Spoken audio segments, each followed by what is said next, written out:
When devout Catholic Tracy Wygant marries local boy Chris Chanowitz, she thinks it will be forever. I don't believe in divorce. I believe in marriage. She married for better, for worse, no matter what. But the worst comes quickly. He told me he was in love with another woman. Tracy fell to her knees and told him not to leave her. Tracy's hopes and prayers fall on deaf ears. We don't trust him, and he's a liar. Taylor told me that her father and her went with this other woman. Until death do us part becomes the only way out. He premeditated this. He planned it. He put a blindfold around my eyes. I thought it was going to be something romantic. I couldn't wait for my surprise. It was cheaper to pay for a funeral than a divorce lawyer. I love my family. Family has always been important to me. Stay-at-home mom, a dad that worked very hard, 2 to 3 jobs a week. He was a worker. If your hands weren't dirty, he said you didn't work today.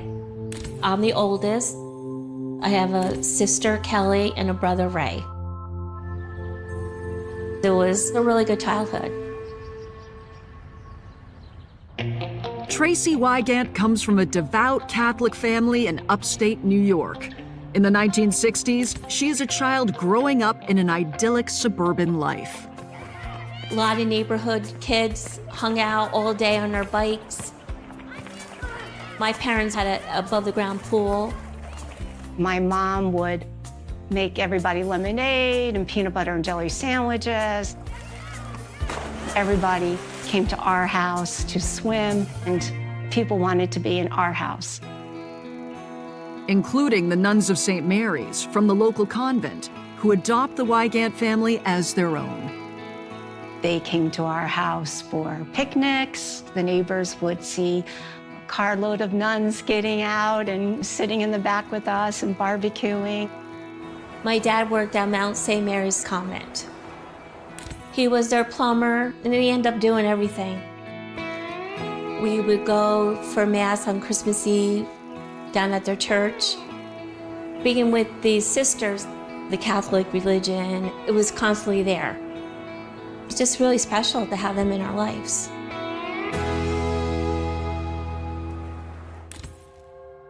Tracy is so sheltered by her family life, she is tormented when one day she finds herself the target of a bully at school. There was one instance where we were on the bus and he made fun of her and she started crying. I had a pickle in a jar from a science class experiment that I forgot was in my duffel bag. When he was walking off the bus, I swung my duffel bag and hit him across the back of the head. I'm sure it hurt, and I told him to leave my sister alone. The problem with me, I was very shy and very timid. My sister Tracy is the older sister. She's 3 years older than I am. But I really do believe that that is the day where I took on that role of trying to protect her. When I turned 18, I went to Mount St. Mary's College in Newburgh in 1978, and then I just went into teaching. Between studying and a part-time job, Tracy doesn't go out much. When I was in college, I didn't dorm in this school. I wanted to be home. But one day, when a friend asks her out on a double date, she accepts, and it's a date with destiny. We decided to go out for dinner, and she comes with a man. He's a very nice-looking man. Brown hair, mustache, because they were big back in those days. And we seemed to talk a lot. Tracy finds herself ignoring her date and is attracted to her friend's date, whose name is Chris Chanowitz.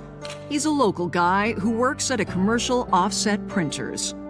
He comes from a family of 5 kids. He grew up Catholic in the town of Newburgh, about 10 minutes from where I lived. I did think he was cute. Tracy doesn't see Chris again until a few months later when she spots him outside a mall in Newburgh. Kelly and I were going out for dinner, and I pointed Chris out to my sister, and she said, "Go give him your phone number."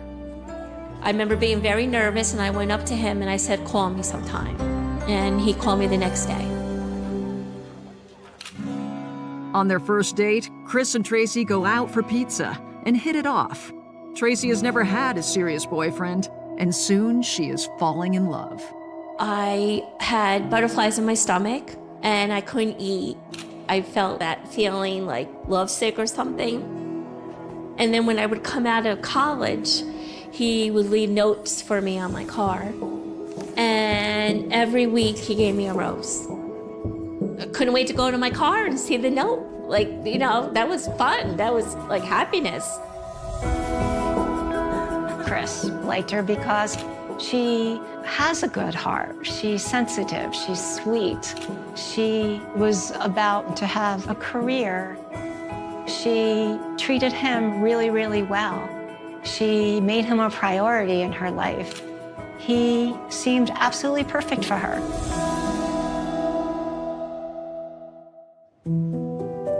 On Halloween night, just 8 months after they meet, Chris plans a special surprise. We were going out to the movies, and he was really late. And I was mad that he was late. And he gave me a plastic pumpkin, and inside was all this candy. And I looked, and there was a box. It was a diamond engagement ring. He never really came out and said, "Would you marry me?" or anything like that. It was like typical me. Took it, put it on, we're getting married. None of the words were said. We felt happy for Tracy when she got engaged. We did like Chris, and we were happy that he was going to be a part of our family. It felt good. It felt romantic.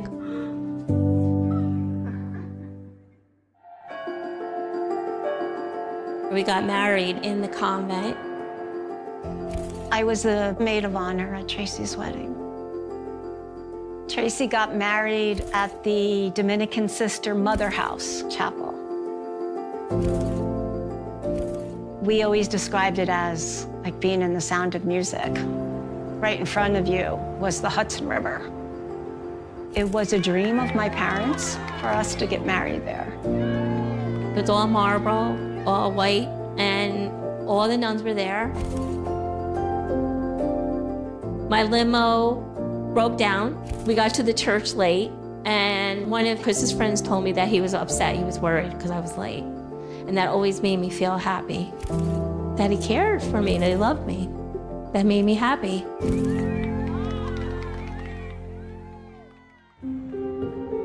Soon, the newlyweds move into an apartment and settle into a routine.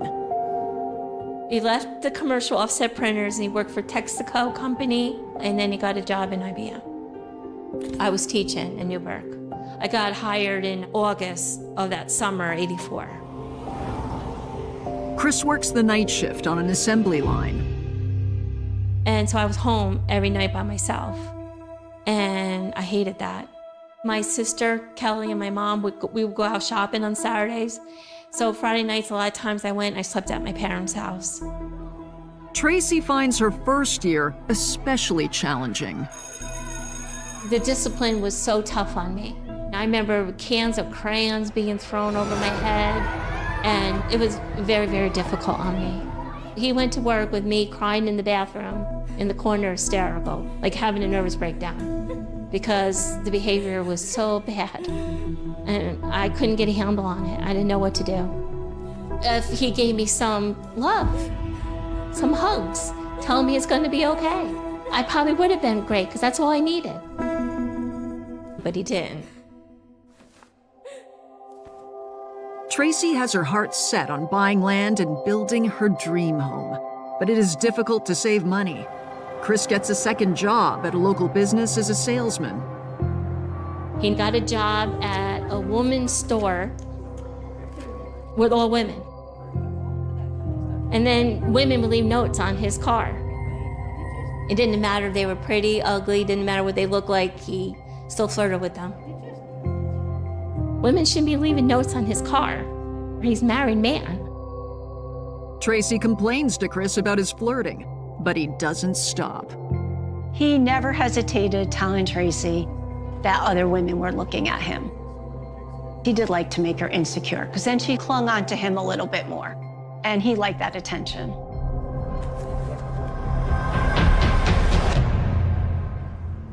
After 4 years, they're no closer to buying a home, so Tracy and Chris come up with a new plan to save money. We gave up the apartment, and I went to my parents' house, and he went to his parents' house. We lived off my paycheck and put his in the savings.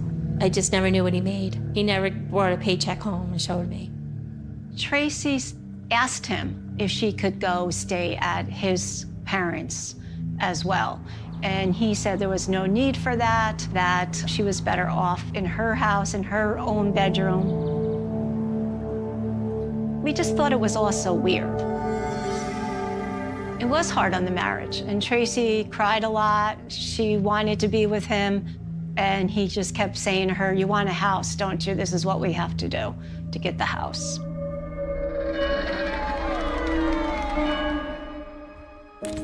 For 2 years, Tracy and Chris continue their unusual arrangement, seeing each other as much as their busy schedules allow.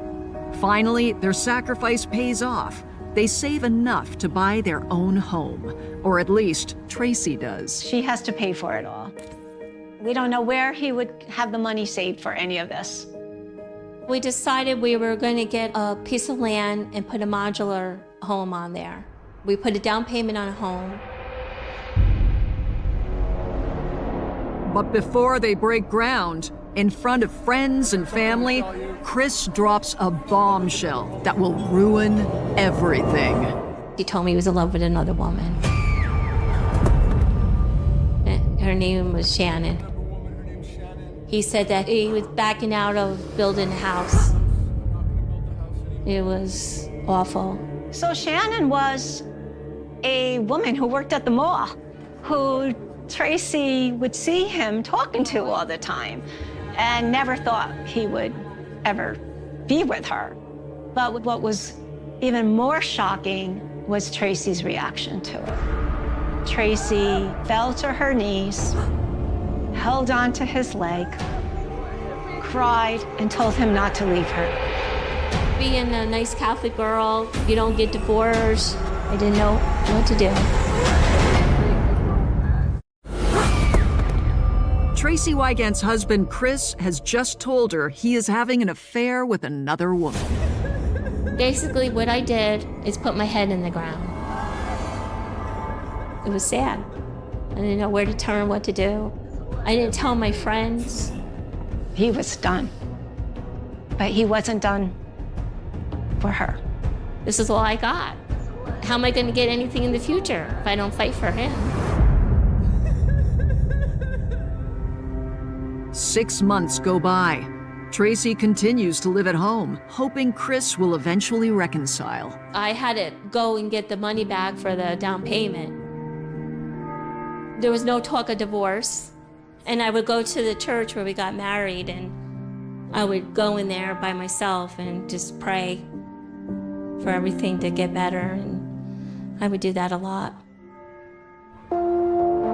And then one day, he shows up at her work unexpectedly.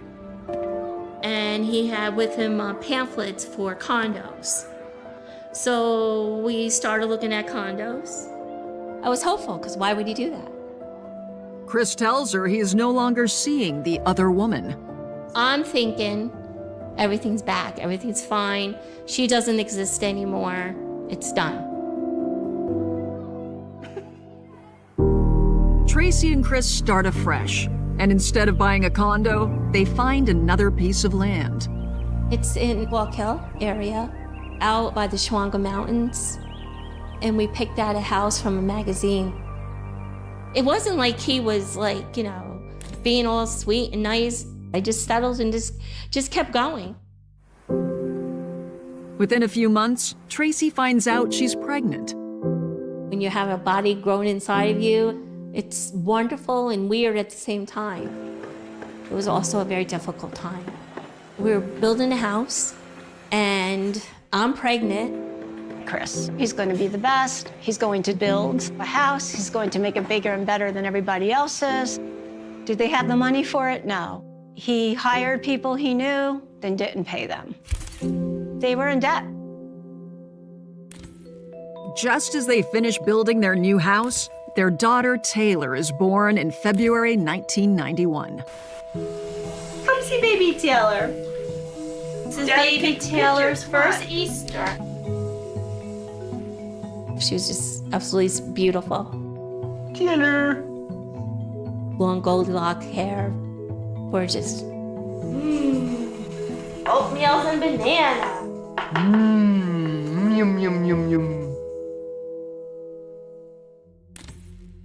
Tracy goes back to work after 3 months of maternity leave. Chris is on night shift, so he takes care of Taylor during the day. Chris took Taylor to the zoo, the park. He would meet other people, women with children, and I'm sure that he was flirting with other women. He would fulfill that role of the mother and the father with Taylor, because Tracy was working. If we were at my sister's for a picnic, he would be with all the kids, and he would knock the parents down and say, "Oh, I'm down here with their kids," like he was the greatest. Santa Claus was here. Look at all your presents. Daddy, can I open some? Can you open them? Sure can. Merry Christmas. Where's my Merry Christmas kiss? Years go by, and Taylor grows closer to her dad, who seems to do all the fun things. Hey, you. I think most of my field trips, my dad came on as the parent. Hi, I'm Taylor, and I'm at Macy's Parade. This is the fireman. During parties, you would find him in the pool with us, having fun. My dad was always involved, always playing with the kids. Hey, good girl. But Chris has little time for Tracy, and their marriage suffers. He said, "I have a stomach, so no sex." That was awful. We did Nutrisystem, and I got really skinny, and he still said I had a belly. We felt that he was having an affair because there was just really no desire, no connection. And it was frustrating for me because I knew my sister was believing his lies. Inside, I'm dying. No intimacy. I would cry and I would beg him, and he would go like this at me. "Oh, really?"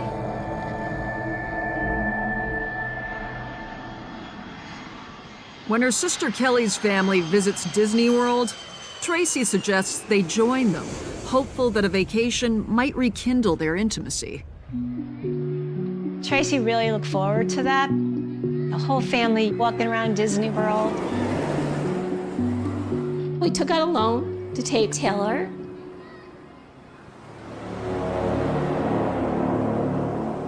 We were together, and one night I woke up in the middle of the night and he was gone. I don't know where he was. She said that Chris kept disappearing. We would be waiting for the parade, and he'd say, oh, he's gonna go buy Taylor or something, and he'd be gone for hours. She goes, I just have a feeling that he wasn't alone. I was hoping for a change. I just kept waiting for that miracle to happen. After they return, and just when Tracy is at her emotional bottom, her sister calls with more devastating news. She told me that our mom died. My mom's death was awful for us. Chris had no choice. He had to be with me during that time. And then I had him go up to the casket and tell my mom not to worry, that he always would be there for me. I had him tell her that. And then it was Thanksgiving weekend. My family has a cabin in the Catskills with a gun club. So Chris says he's going up to the cabin and go hunting. And my sister could not believe that he was leaving me after my mom just died. He would tell my father that real men don't stay in the cabin. They go off and they get a tent and they sleep in the woods. Chris and Tracy's dad go to the cabin, but Chris disappears. Now, Chris had a hunting gun, but he didn't hunt. And my father, he searched to see if he could find him. And he followed his tracks, and then they just stopped. There was no tent. He disappeared. Chris has been picked up on the road outside the cabin by another woman. Someone who Taylor has already met. My first memory of meeting another woman was going to the Ulster County pool. My dad told me he was going to meet a friend of his from work, and she had a little girl with her too. We remember playing with all of them in the pool. She was a few years younger than me. Taylor plays with the little girl named Megan on more than one occasion. We went hiking together one time up in Minnewaska. It was definitely a few times he had me go meet her. He was treating both of us kind of the same. It was bothering me. And she kept calling him Dad.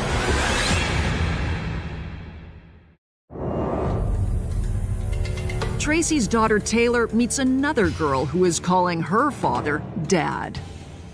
He said that she didn't have a father of her own, so he was trying to step into that role for her. And then he would make me pinky swear not to tell my mom anything about what we did. Taylor told me that her father and her went with this other woman to some falls up by Kingston, New York. And he has her pinky swear not to tell me.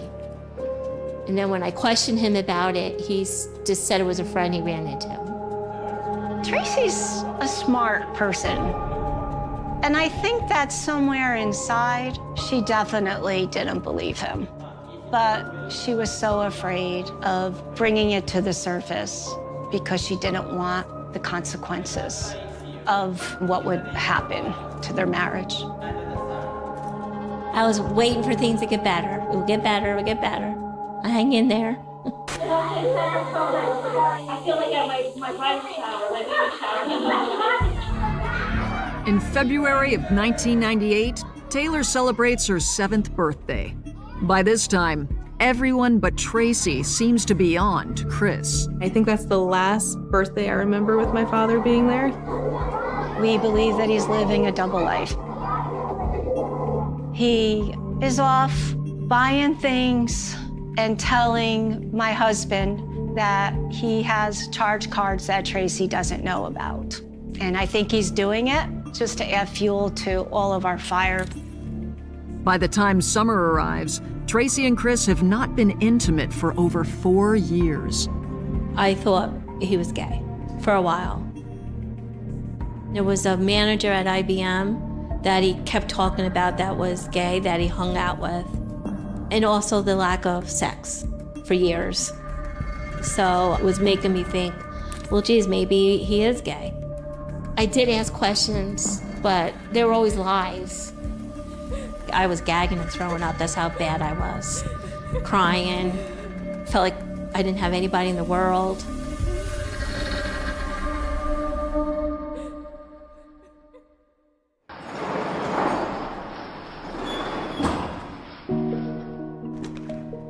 In September, at the start of the school year, Chris starts spending time alone in the garage. He tells Tracy that he is working on something special for her. He said to me, I have a surprise for you. Don't tell your sister about it. And I told her, because I thought it was going to be something romantic. She just was really excited about it. And I think she felt that it was going to make their marriage better. I was excited. I couldn't wait for my surprise. Chris even puts up garbage bags to black out the windows in the garage so that Tracy can't peek. I heard noises. I don't know exactly what he was doing, We also bought unfinished furniture that he would paint and stain over the years. So it could be something like that. To me, he was working on my surprise. So I didn't want to open the door and ruin it and peek.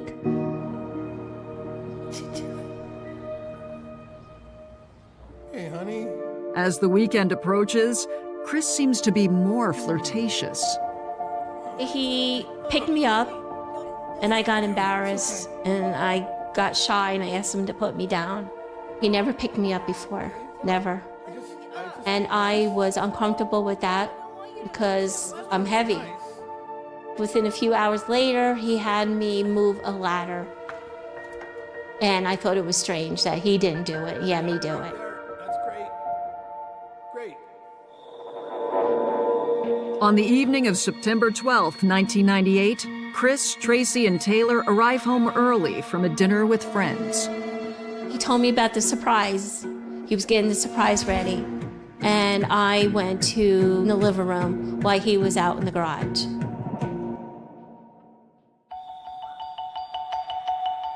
While Taylor sleeps upstairs, Tracy waits in anticipation.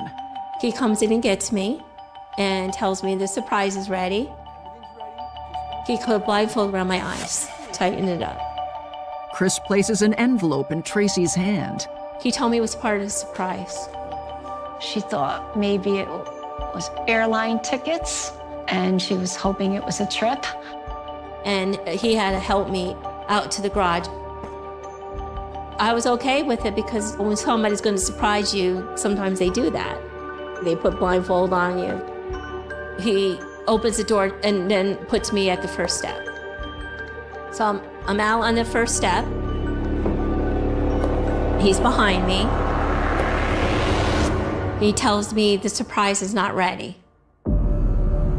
Chris leads Tracy back to the couch, removes the blindfold, and she waits again. He comes back out to the living room and tells me the surprise is ready now. He had to do a couple things. So we go through the same routine. Opens the door, helps me down to the first step. Come on this way. It wasn't ready. Again. No, it's not We go ready. back in. I go right back to the couch. Finally, the surprise is ready. Chris re-blindfolds Tracy and again places the envelope in her hand. Now it's just quiet. And I can hear him breathing behind me. Now I'm starting to get suspicious. Now I'm starting to get a little nervous.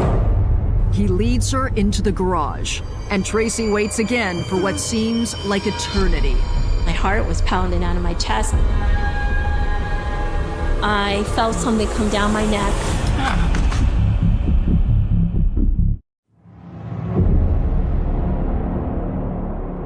Tracy Wygant's husband, Chris, has just slipped a noose over her head. And my reaction was to hit it off. And I quickly hit the blindfold up off me and looked up, and he was above me, and he had big gloves on. And I saw him holding the rope with a noose. I went into an out of my body experience, like numb. Is this really happening? It could have been a diamond, it could have been pearls, but it wasn't. It was a noose. She was seconds away from death. Seconds. He was going to pull Tracy up by the noose. He was going to hold on to it until she was dead. I looked up and I said to him, "What's going on?" And he let the noose go and he went to the corner of the garage. And he was crying. He said that he was in love with another woman and we have a child. Tracy doesn't consider that she might still be in danger. I thought about it more afterwards. Like, how stupid was I thinking that maybe he wouldn't take a gun and shoot me? He could have easily done that. I was shaking at this time and I said, I'm going to call my sister.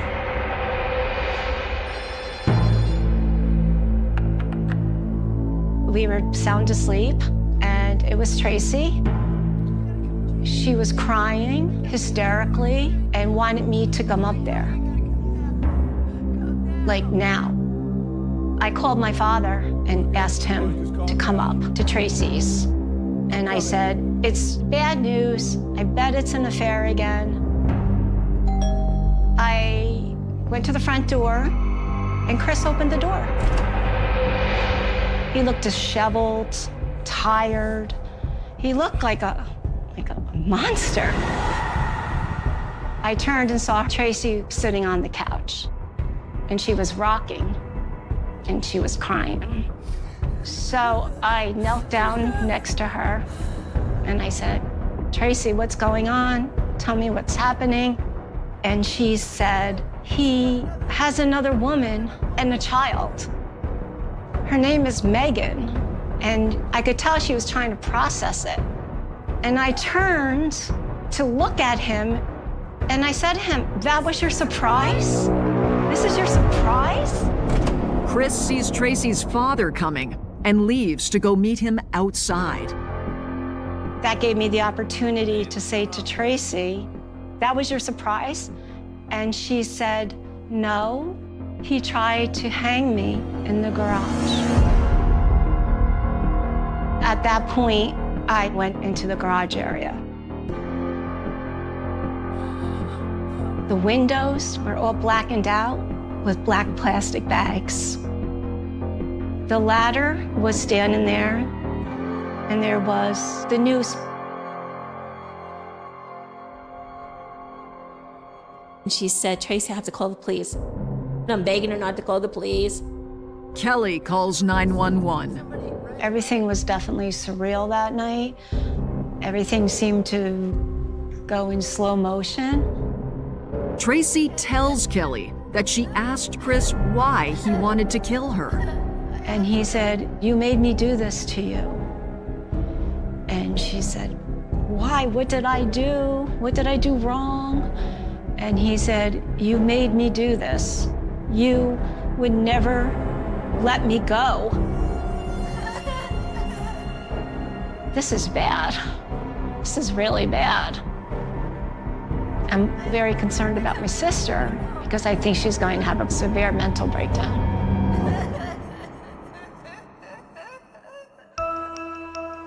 Tracy's dad is startled when police arrive on the scene. And he said, why would you call the police? This is just an affair. And I looked at my father and I said, no, it's not, Dad. He tried to hang her in the garage. At that point, my father just leapt through the air and jumped on Chris. And that's when the police quickly grabbed my father and Chris. The officers escort Chris into another room. He was pacing and wringing his hands. He kept apologizing. He says, I wanted to do a double suicide.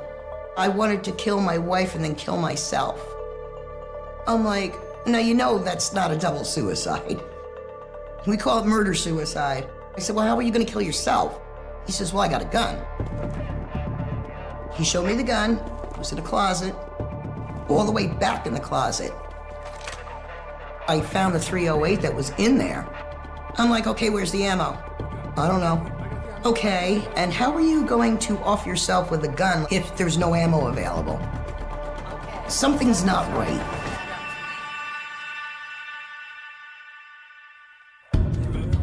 Chris is arrested, but only for menacing and endangerment. He had me move the ladder to get my prints on the ladder. Him having me hold the note was going to be a suicide letter. And he picked me up because he wanted to see how he could pull me to hang me. The police say when the surprise wasn't ready that he was trying to get his nerve up. If he did what he was going to do the first time, maybe even the second, he would have succeeded. Tracy ended up in a psychiatric hospital. It's like being hit with a double blow. The love of your life has just tried to kill you.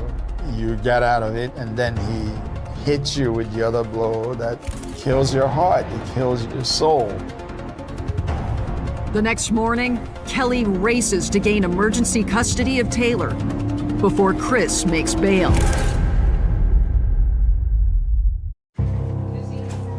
Tracy Wygant spends a week in a psychiatric hospital trying to understand why her husband tried to kill her.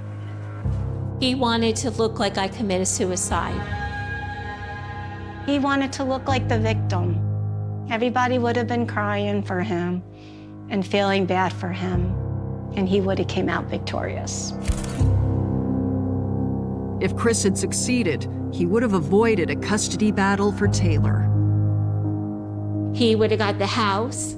He would have got money from the New York State Teachers Union.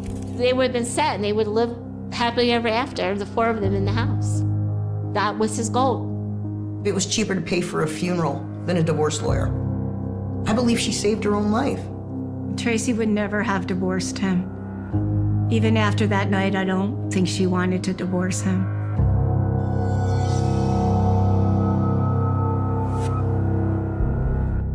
After Tracy returns home from the hospital, she gets full custody of Taylor and then searches the house for evidence of Chris's double life. I found special holiday cards, letters, fake divorce papers, mail-in divorces. I'm sure he was showing his girlfriend that he was going through a divorce. Proof positive that Chris was seeing other women throughout their marriage. One card I opened up and it was a Valentine's card and it had a voice. Happy, happy hard day. We love you very much. Love, Kathy and Taylor. So it was not good for me. So my family almost had to bring me back to the hospital. That was hard.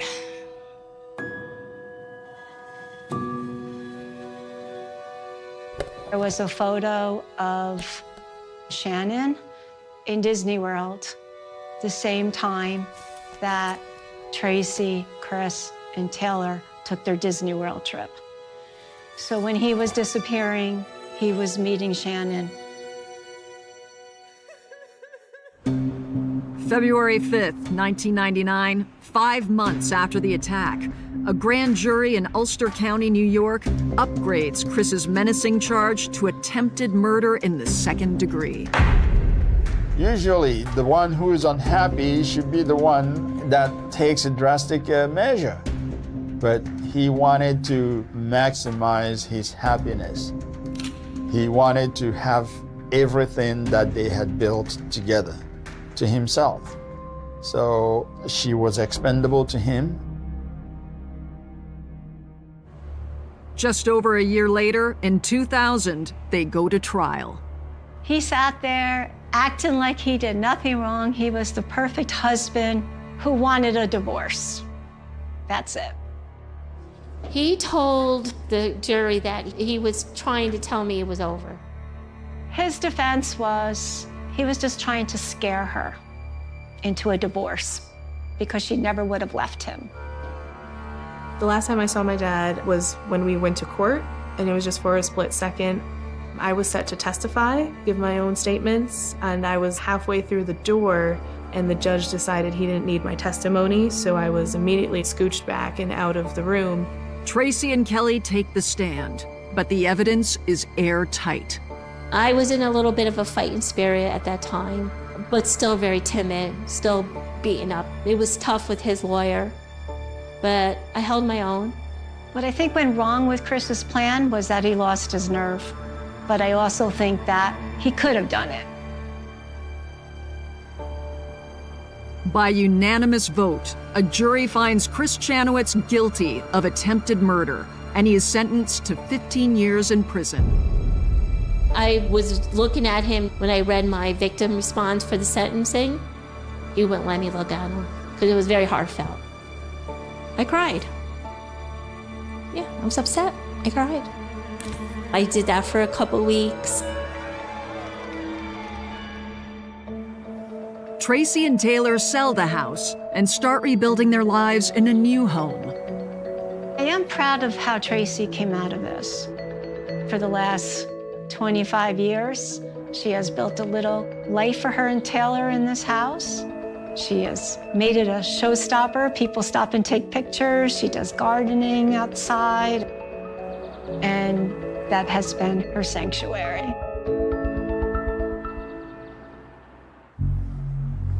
After serving 13 years, Chris gets out of jail in 2013 and moves back to Wallkill. I walk up in my front yard to go do something, and there he drives by. We make eye contact sometimes. I was in Home Depot. I just happened to go around the corner, and there he was. And I started yelling for security. I said there was an attempted murderer in the store, and security was running. I told him, you better leave. He almost killed my sister. I was screaming at him on top of my lungs, and he left.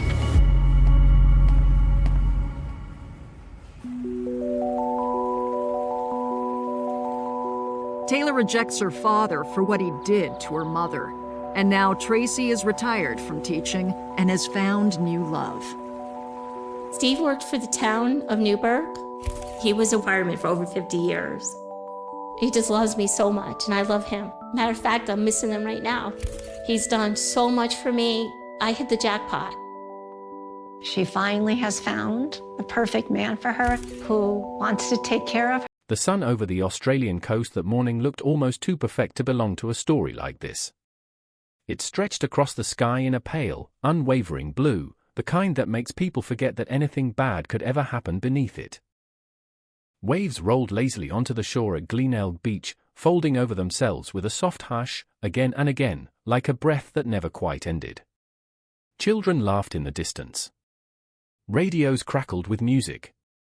Somewhere, a gull cried out, sharp and lonely, before vanishing into the brightness. And yet, if you stand there long enough, if you let the sound of the ocean settle into something quieter, something deeper, you begin to notice the absence. 3 children walked into that sunlight. And they never walked out. It didn't happen at night. There were no shadows long enough to hide a crime, no storm to swallow footprints, no scream that echoed unanswered into darkness. It happened in the middle of a summer day, in a place full of people, in a country that believed, truly believed, that children were safe. That belief would not survive what happened next. Their names were Jane, Anna, and Grant Beaumont. 9, 7, and 4 years old. Old enough to laugh without fear. Old enough to trust a stranger who smiled kindly. Old enough, perhaps, to believe that the world was exactly what it appeared to be on a warm January morning, open, gentle, harmless. Too young to understand that danger does not always announce itself. Too young to recognize the moment when safety quietly slips away. The last confirmed sighting of the Beaumont children places them under that same wide sky, their feet pressed into warm sand, their voices blending with the rhythm of the sea. Witnesses would later recall fragments, small details that seemed meaningless at the time. A man, perhaps in his 30s. Fair-haired. Clean. Unremarkable in the way that makes a person easy to forget, until forgetting becomes impossible. He spoke to them. Or maybe they spoke to him. Memory has a way of bending when it's asked to carry too much weight. Someone saw the children laughing. Someone else remembered the way they seemed comfortable, as if nothing was wrong, as if whatever conversation passed between them and that man carried no threat at all. There was no struggle. No panic. No sudden disruption that might have drawn attention. That, more than anything, is what lingers. Because crimes like this are often loud. Chaotic. Desperate. This one was quiet. Almost gentle. And that silence would echo for decades. Hours later, when the beach began to empty and the sun dipped just enough to hint at evening, something shifted. A space opened where 3 children should have been. At first, it was small enough to ignore. Children wander. They lose track of time. They linger just a little longer than they're supposed to. But time has a way of sharpening concern into fear. And fear into something far worse. By the time their absence was fully understood, the day had already begun to close in around it. The same streets they had walked that morning now seemed unfamiliar. The same bus route they had taken so confidently now carried no answers. The same ocean that had reflected sunlight so beautifully now stretched out like an indifferent witness. It had seen everything. Or nothing at all. Because when investigators would later arrive, when questions replaced assumptions and search parties replaced leisure, they would find something deeply unsettling. There was no clear beginning to the crime. And no visible end. No discarded clothing caught on rocks. No footprints leading away from the shoreline that didn't dissolve into countless others. No cries remembered, no sudden movements, no single moment that anyone could point to and say, "That's when it happened." Instead, there was only a gradual disappearance, like something slipping beneath water without a ripple. Imagine standing on that beach in the hours after. The laughter has faded. The wind has picked up just slightly, enough to disturb the sand, enough to erase what little might have remained. People pass by, unaware that they are walking through the aftermath of something that will haunt an entire nation. Because the truth is, no one realized they were witnessing the last moments of 3 children's freedom. No one stopped it. No one even knew there was something to stop. That is what makes this story so deeply unsettling. Not just the disappearance itself, but the way it unfolded in plain sight. The way normalcy wrapped itself around something deeply abnormal, disguising it, protecting it, allowing it to slip through unnoticed. It forces a question that has no easy answer. How do 3 children vanish from a crowded beach without anyone seeing the moment they are taken? Or worse, what if someone did see, and simply didn't understand what they were looking at? Because danger, in this case, did not look like danger. It looked like a conversation. A smile. A man who didn't seem out of place. That detail would linger longer than any physical evidence ever could. Investigators would return to it again and again, circling the same idea like a wound that refused to close. Whoever approached those children did not frighten them. Did not rush them. Did not force them. He earned their trust. And then, somehow, he led them away. There is something profoundly chilling about that. It suggests patience. Control. An understanding of human behavior that goes beyond impulse. This was not chaos. It was not desperation. It was deliberate. Carefully measured. And executed in a way that left almost nothing behind. As the first hours of the search turned into days, and days into something heavier, something harder to name, the scale of what had happened began to settle in. Not just for the Beaumont family, but for everyone who heard the story, who followed it, who tried to make sense of it. Because this wasn't supposed to happen here. Not in broad daylight. Not to 3 children at once. Not without a trace. And yet, it did.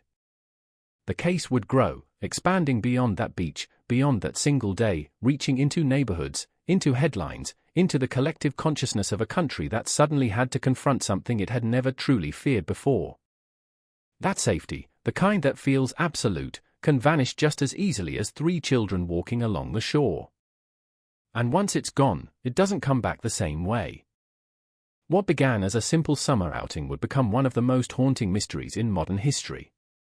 A story told and retold, examined from every possible angle, yet never fully understood. A story where the absence of answers becomes its own kind of presence, filling every gap, every silence, every unanswered question. Even now, decades later, the image remains. 3 children. A bright morning. A stranger who didn't seem dangerous. And a moment that no one noticed, until it was already too late. Because sometimes, the most terrifying stories don't begin with something obvious. They begin with everything appearing exactly as it should. And that is precisely what makes them impossible to forget. Adelaide in the mid-1960s moved at a slower, steadier rhythm than the cities we know today. It was a place where time felt predictable, where routines were not just habits but quiet reassurances that life would unfold exactly as expected. Streets were wide and orderly, lined with modest homes whose front yards were often left open, unguarded, as if the very idea of danger belonged somewhere else, somewhere far removed from this calm corner of South Australia. In January, the air carried a particular kind of warmth. Not oppressive, not suffocating, but steady and golden, the kind that seeped into everything and softened the edges of the day. Summer here wasn't just a season, it was a shared experience. Families drifted toward the coastline, children spilled into parks and beaches, and the city itself seemed to exhale, letting go of whatever little tension it carried throughout the rest of the year. And at the heart of that summer rhythm was Glenelg Beach. It wasn't just a destination. It was a ritual. The journey there was as familiar as the destination itself. A short bus ride from the suburbs into a space where the horizon opened up, where the sky felt larger, where the ocean stretched endlessly in a way that made everything else seem smaller, simpler. For many families, sending children to Glenelg Beach on their own was not seen as reckless. It was seen as normal. A sign of trust. A quiet acknowledgement that the world they lived in was safe enough to allow it. On mornings like January 26th, the beach came alive early. Towels spread across the sand like scattered patches of color. Umbrellas opened slowly, casting small islands of shade. The scent of salt water mixed with sunscreen and the faint sweetness of snacks carried in paper bags. People greeted each other casually, some familiar, some not, but all connected by the shared understanding that this was a place of leisure, not of fear. Children moved through that environment with a kind of freedom that feels almost unimaginable now. They ran without hesitation, their laughter unrestrained, their paths unpredictable but never questioned. They moved in and out of the water, built sandcastles that would inevitably collapse, chased each other along the shoreline until their energy gave way to exhaustion. And no one watched them every second. Because no one felt they had to. That was the world the Beaumont family lived in. Their home life reflected the quiet stability of the city around them. Jim Beaumont worked long hours, his routine anchored in responsibility, while Nancy Beaumont managed the rhythms of the household with a calm attentiveness that defined her days. Their children, Jane, Anna, and Grant, were not raised in fear. They were raised with trust, with a sense of independence that was encouraged rather than restrained. Jane, the eldest, carried herself with a maturity that often made her seem older than her 9 years. She was observant, careful in a way that suggested she understood more about the world than most children her age. When she spoke, she did so with intention. When she took responsibility for her younger siblings, it was not out of obligation, but out of a natural instinct to protect. Anna, at 7, moved through the world differently. There was a brightness to her, an energy that revealed itself in quick smiles and curious glances. She followed Jane's lead but added her own layer of spontaneity, her own way of seeing things that made even ordinary moments feel slightly more vivid. And Grant, the youngest, existed in that space between dependence and discovery. At 4, the world was still something to be explored rather than understood. His trust was absolute, his perception of danger almost non-existent. He relied on his sisters not just for guidance, but for reassurance that everything around him was exactly as it should be. Together, they formed a small, self-contained world. A balance of caution, curiosity, and innocence. It was a balance that, in hindsight, feels fragile. But at the time, it felt completely natural. Australia Day in 1966 was not just a date on the calendar. It was a moment of collective celebration. Flags appeared in windows, gatherings formed spontaneously, and the sense of national identity was expressed not through grand displays, but through simple acts of togetherness. For families like the Beaumonts, it was an opportunity to relax, to let the structure of daily life soften just a little. That morning began like many others. There was no sense of urgency, no indication that anything out of the ordinary was about to unfold. The decision to allow the children to go to the beach alone was not debated extensively. It had been done before. It had always been fine. Routine has a way of building trust. And trust, when reinforced over time, begins to feel like certainty. The bus route from their home to Glenelg Beach was familiar to the children. They knew where to sit, when to get off, how to navigate the short walk from the stop to the sand. These were not new experiences. They were repetitions of something that had always gone smoothly. There is something deeply important about that detail, because it removes the idea that this was a moment of carelessness. It wasn't. It was a moment shaped by the norms of an entire society. A society that, at that time, had very little reason to question itself. The streets they walked that morning were quiet but not empty. Neighbors moved about their own routines, occasionally glancing up, perhaps noticing the 3 children as they passed, but not in a way that lingered. There was nothing unusual about them. Nothing that demanded attention. And that is where the story begins to shift. Because the very normality of that morning would later become one of its most haunting aspects. Every step they took, every interaction they had, every moment leading up to their arrival at the beach would be examined, re-examined, and questioned. Not because anything seemed wrong at the time, but because everything seemed so completely right. The weather was clear. The path was familiar. The destination was safe. There were no warning signs. No interruptions. No sense that the world they were moving through was about to change. Glenelg Beach itself, when they arrived, would have looked exactly as it always did on a day like that. Open. Inviting. Filled with the quiet noise of people enjoying their time without concern.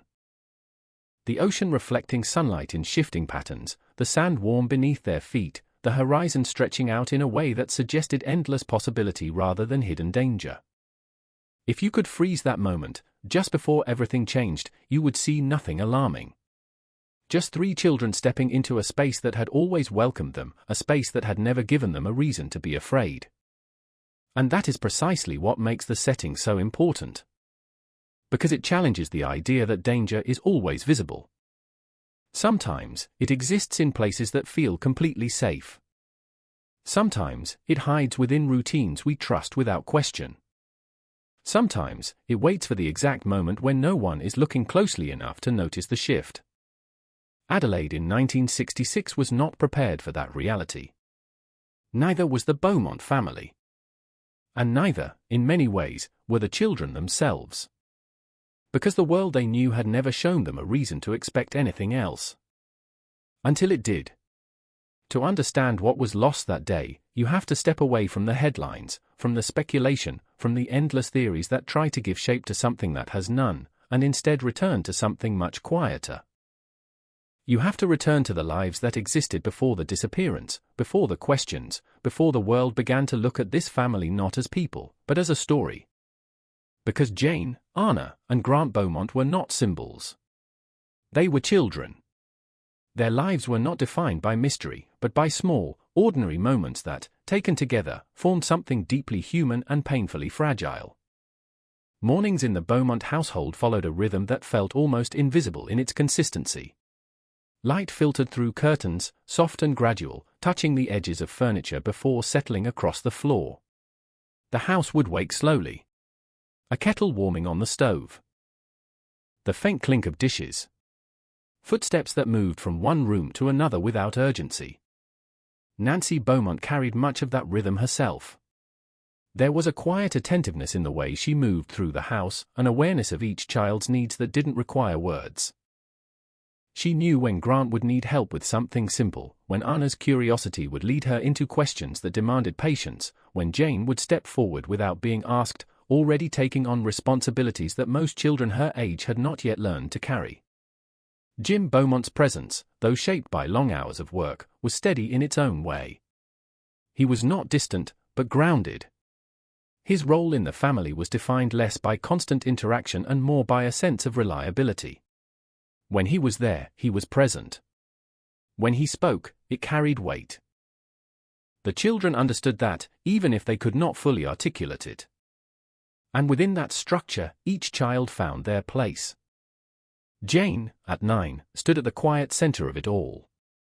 There was something composed about her, something that suggested she had already begun to understand the dynamics of the world around her. She watched more than she spoke, but when she did speak, there was clarity in her words.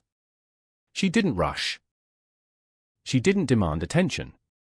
Instead, she earned it through the way she carried herself. She had a sense of responsibility that extended beyond simple tasks. It showed in the way she looked after her siblings, not as a burden, but as something natural, something expected.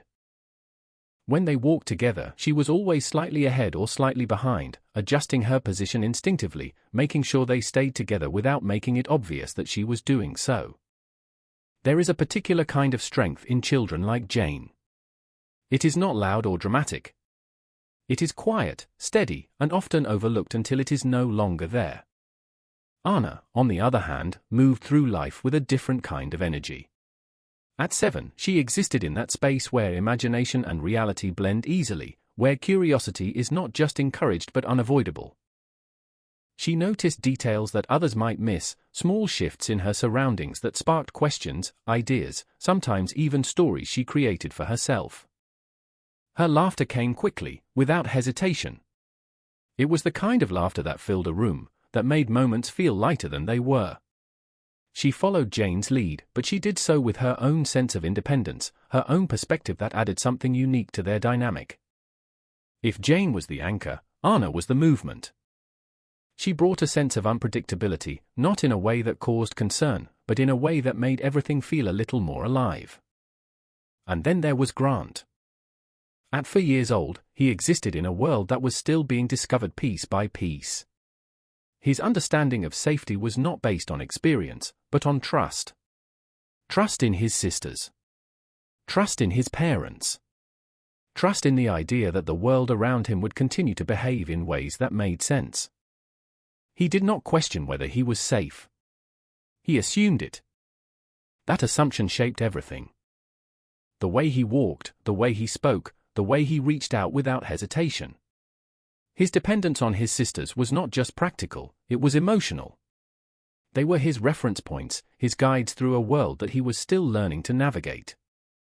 Together, the three of them formed something that felt complete. Not perfect, but balanced.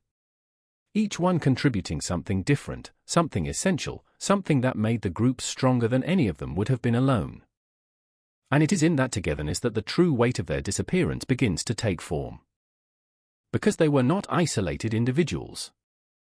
They were a unit. A presence. A constant within their home that shaped the daily lives of everyone around them. Their absence, when it came, would not be felt in a single moment. It would unfold slowly, filling spaces that had once been occupied so naturally that no one had ever thought to notice them. The empty chairs at the table. The silence where there should have been conversation.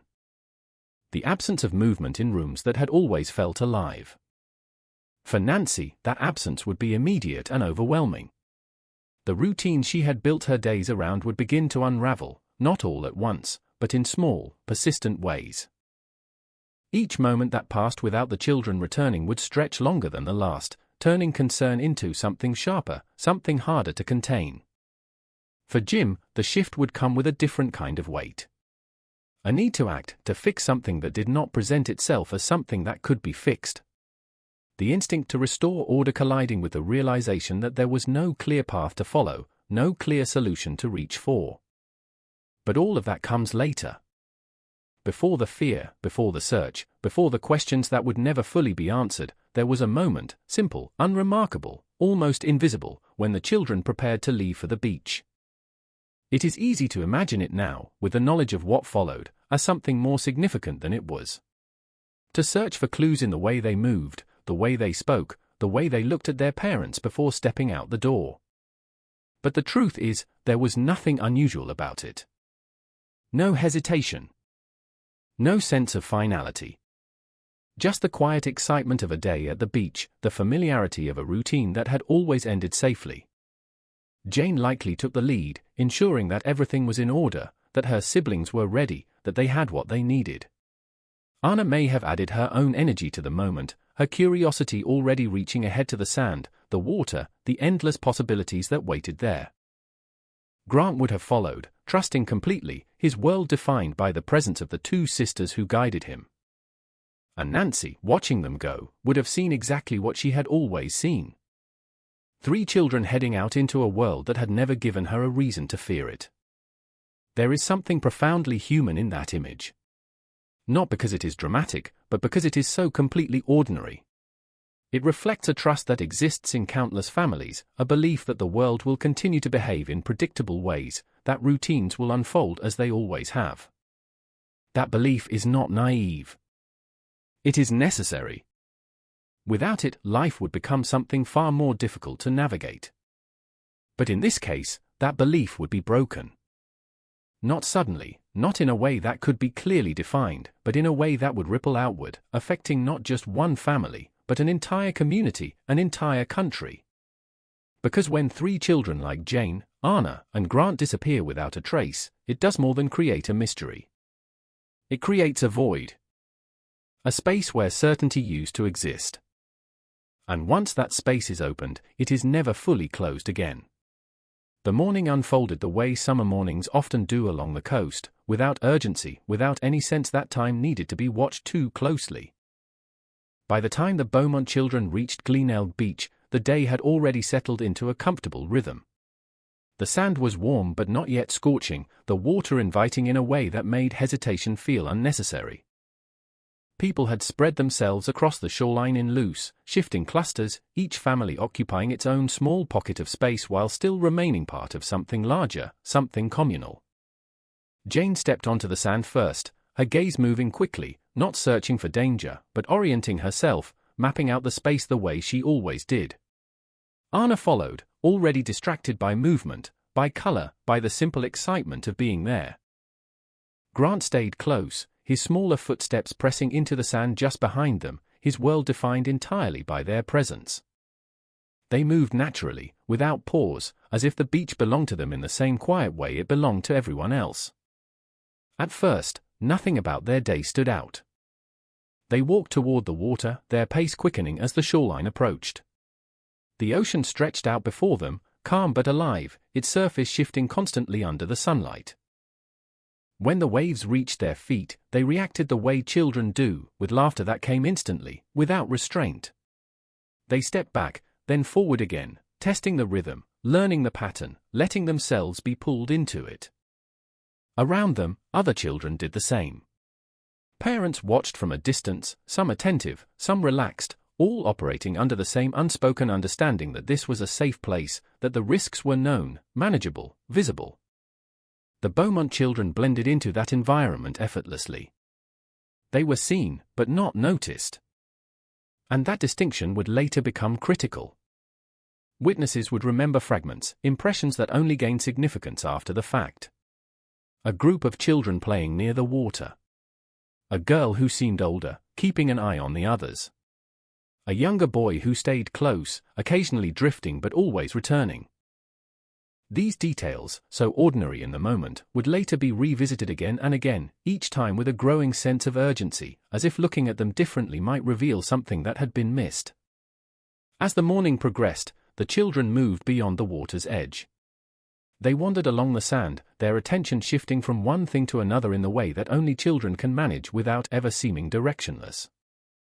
They explored, they played, they existed fully within the moment, without any awareness that their movements were being silently recorded in the memories of strangers.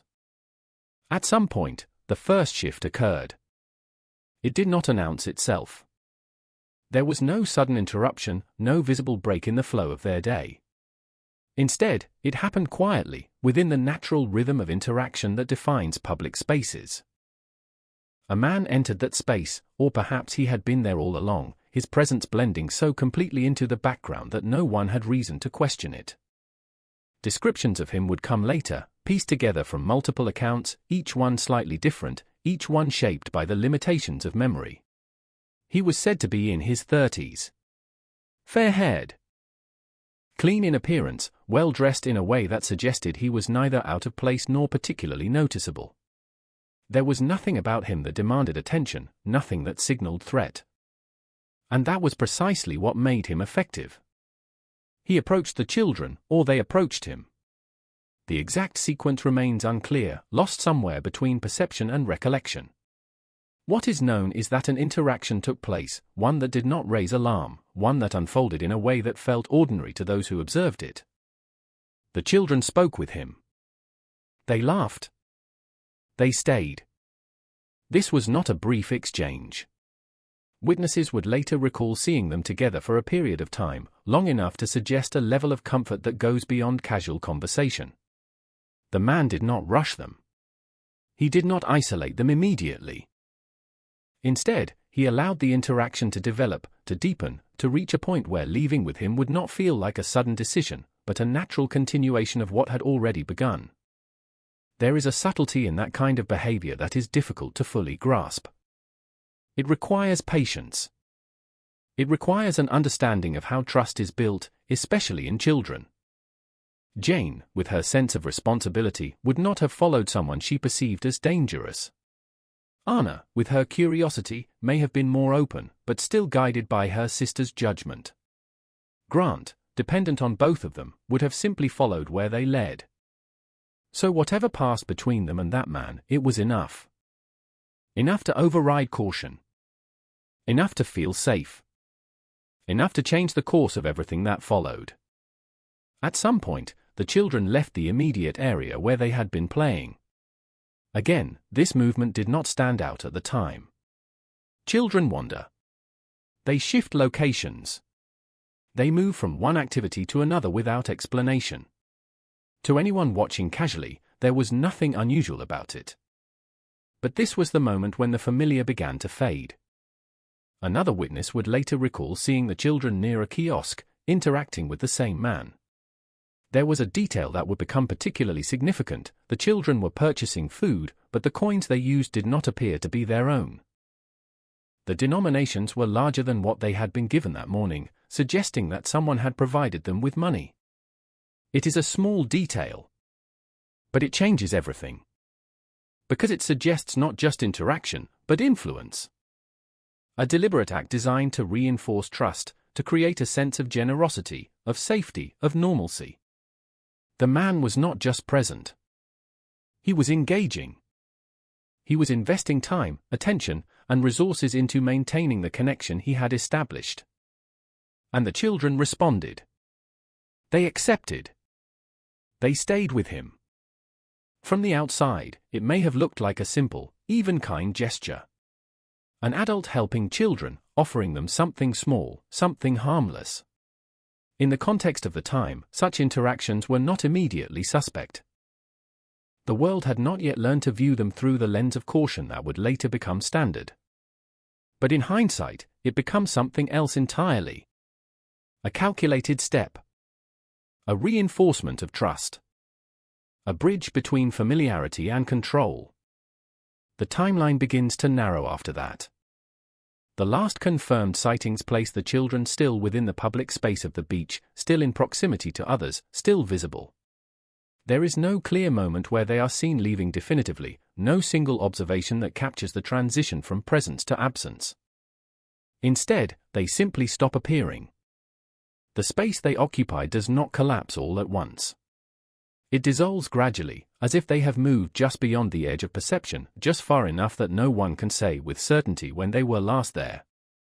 It is possible that they walked away. It is possible that they were led. It is possible that the transition was so seamless, so integrated into the flow of the day, that it passed without recognition. And that is what makes this moment so deeply unsettling. Because it suggests that the act itself was not chaotic. Not forceful. Not visible in the way we expect such events to be. It was quiet. Controlled. Almost invisible. By midday, the beach continued as it always had. Families remained. Children played. The ocean moved in its steady rhythm, indifferent to what had just occurred. There was no immediate disruption, no sudden realization that something was wrong. Life continued. Because no one yet understood that 3 children who had been there only hours before were no longer part of that scene. And when that realization finally came, it would not arrive as a single, clear moment. It would build slowly. A question at first. Then concern. Then something far more difficult to contain. But by then, whatever had happened had already been completed. The children were gone. And the moment that mattered most had passed unnoticed, hidden within the ordinary, protected by the very normalcy that had defined the day from the beginning. That is the true horror of what occurred at Glenelg Beach. Not just that 3 children disappeared, but that they did so in a way that made it almost impossible to see the exact moment when everything changed. Because that moment looked exactly like everything that came before it. And that is why no one stopped it. Because no one knew they were supposed to. The first signs that something was wrong did not arrive as panic. They arrived as hesitation, as a quiet disruption in a routine that had always resolved itself before it could become anything more serious. Time, which had moved so easily throughout the morning, began to stretch in a way that felt unfamiliar. Minutes lingered longer than they should have. Small expectations, so ordinary they were almost invisible, began to go unmet. Back at the Beaumont home, the afternoon light shifted across the rooms with a slow, deliberate patience. It touched the edges of furniture, crept along the walls, settled into corners that would soon feel too still. Nancy Beaumont moved through that space with the same attentiveness that had defined her morning, but something had begun to change. It was subtle at first. A glance toward the clock that lasted a second longer than usual. A pause near the doorway, as if listening for footsteps that had not yet arrived. The children were expected home. They had always come home. That expectation carried weight, not because it was enforced, but because it had never been broken. When the usual time passed without their return, the concern did not immediately sharpen into fear. It softened into rational explanation. Perhaps they had stayed longer at the beach. Perhaps they had missed a bus and were waiting for the next one. Perhaps they had simply lost track of time, caught up in the endless distractions of a summer day. These thoughts came easily. They had to. Because the alternative was something no parent allows themselves to consider without reason. But time continued to move. And with each passing minute, the space between expectation and reality widened. Nancy's movements began to change. The quiet rhythm of the house shifted into something more fragmented, more uncertain. Tasks were started and left unfinished. Attention drifted, pulled repeatedly toward the same question that now refused to settle into something harmless. Where were they? Outside, the world continued as it always had. Neighbors moved through their routines, unaware that something had begun to fracture just beneath the surface of an ordinary day. The street did not look different. The air did not feel heavier. Nothing in the environment suggested that anything had gone wrong. And yet, inside the Beaumont home, the absence was becoming impossible to ignore. By the time Jim Beaumont became aware that the children had not returned, the tone of the situation had shifted again. Concern had begun to take on a sharper edge, one that pushed against the boundaries of rational explanation. The possibilities that had once felt sufficient no longer held the same weight. Each one, when examined more closely, began to unravel. They had never been this late. Not without explanation. Not without some form of communication, however simple. The decision to act did not come all at once. It formed gradually, built from the accumulation of small realizations that could no longer be dismissed. Jim stepped outside, moving with a purpose that was still controlled, still grounded in the belief that this situation, whatever it was, could be resolved. He began with the most immediate possibilities. The bus route. The streets between their home and the stop. The places where children might linger, where they might become distracted. He looked for signs that would confirm one of the simpler explanations. A familiar face. A glimpse of movement. Anything that would restore the sense of normalcy that had begun to slip away. But there was nothing. The streets offered no answers. The bus route remained unchanged, its pattern intact, its rhythm uninterrupted.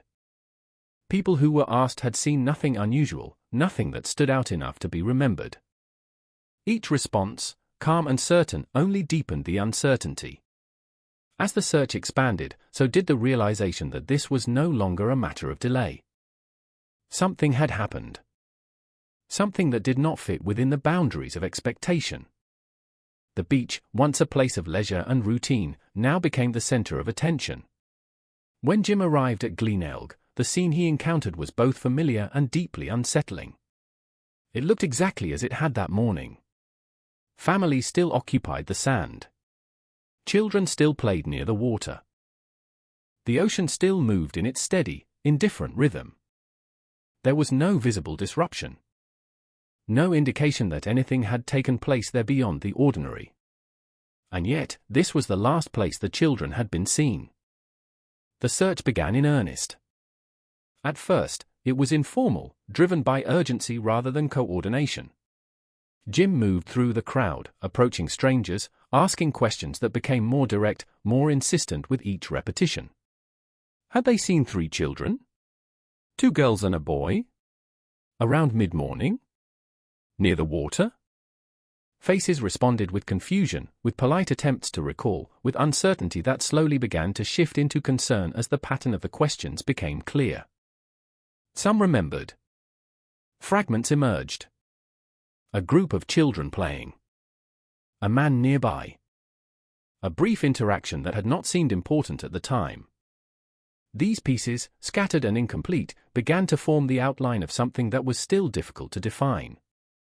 The realization that others had seen the children, had observed moments of their day, brought both relief and unease. Relief that there was evidence of their presence, that they had been safe at least for part of the morning. Unease because those sightings ended without explanation, without transition, without any clear indication of what had happened next. As more people became aware of the situation, the search began to take on a different shape. What had started as a personal effort expanded into something collective. Lifeguards, beachgoers, local workers, people who had come to the beach for entirely different reasons now found themselves drawn into a situation they did not fully understand but could not ignore. The water was searched first. It had to be. The ocean, with its vastness and unpredictability, presented a possibility that could not be dismissed, however unlikely it seemed given the circumstances. I scanned the surface. Attention focused on the movement of waves, on any irregularity, any sign that something might have been lost beneath. But the water gave nothing back. No clothing. No indication of struggle. No evidence that the children had entered it in a way that would explain their disappearance. The sand, too, was examined, but it offered even less. Footprints overlapped, layered over one another in patterns too complex to separate. The passage of time, the constant movement of people, had erased any trace that might have once existed. It was as if the beach itself had absorbed the event, leaving no clear mark behind. By the time authorities were contacted, the situation had already escalated beyond what could be managed through informal means. The transition from concern to official investigation brought with it a shift in tone, a recognition that this was no longer an isolated incident, but something far more serious. Police arrived with structure, with process, with the understanding that time was critical. Statements were taken. Witnesses were identified. The fragments of memory that had begun to surface were collected, compared, analyzed. The description of the man emerged more clearly now, shaped by multiple accounts that aligned just enough to suggest consistency. Fair-haired. Around 30. Well-presented. Someone who did not appear out of place. Someone who had been seen with the children. This detail, once isolated, now became central. It transformed the nature of the investigation. What had initially been approached as a search for missing children began to shift toward something darker, something more deliberate. The possibility of abduction. The idea that the children had not simply wandered away, but had been taken. And with that realization came a new kind of urgency. Search areas expanded beyond the beach. Roads were checked. Surrounding neighborhoods were canvassed. The bus system, once a symbol of routine, now became a point of scrutiny. Drivers were questioned. Passengers were asked to recall anything unusual, anything that might have stood out. But the pattern remained the same. Fragments. Pieces that suggested presence, but not departure. Evidence that confirmed the children had been there, but offered no clear path forward. As evening approached, the light began to change. The warmth of the day gave way to something cooler, something more subdued. Shadows lengthened across the sand, stretching into spaces that now felt heavier, more uncertain. The beach began to empty. Families gathered their belongings, their movement slower now, their conversations quieter. Word had spread. The atmosphere had shifted, not dramatically, but enough that people felt it, even if they could not fully articulate why. 3 children were missing. And no one knew where they had gone. For the Beaumont family, the weight of that reality settled in fully as the hours passed. The hope that had initially sustained them, that had allowed them to believe in simple explanations, began to give way to something more difficult to hold on to. Uncertainty. Not knowing where the children were. Not knowing what had happened. Not knowing if they were safe. These questions did not come one at a time. They arrived all at once, overlapping, intensifying, creating a sense of pressure that could not be relieved. The search continued into the night. Lights replaced sunlight. Voices carried further in the quieter air.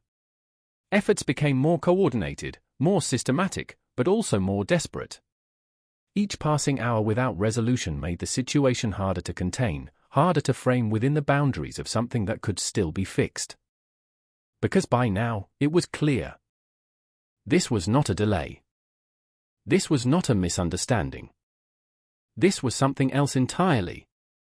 Something that had begun in plain sight, in the middle of a crowded beach, under a sky that had given no indication that anything was wrong. And whatever it was, it had left behind almost nothing. No clear trail. No definitive moment. Only the growing, undeniable absence of 3 children who should have been there, who had been there, and who were now gone. In the days that followed, the search for answers did not slow down.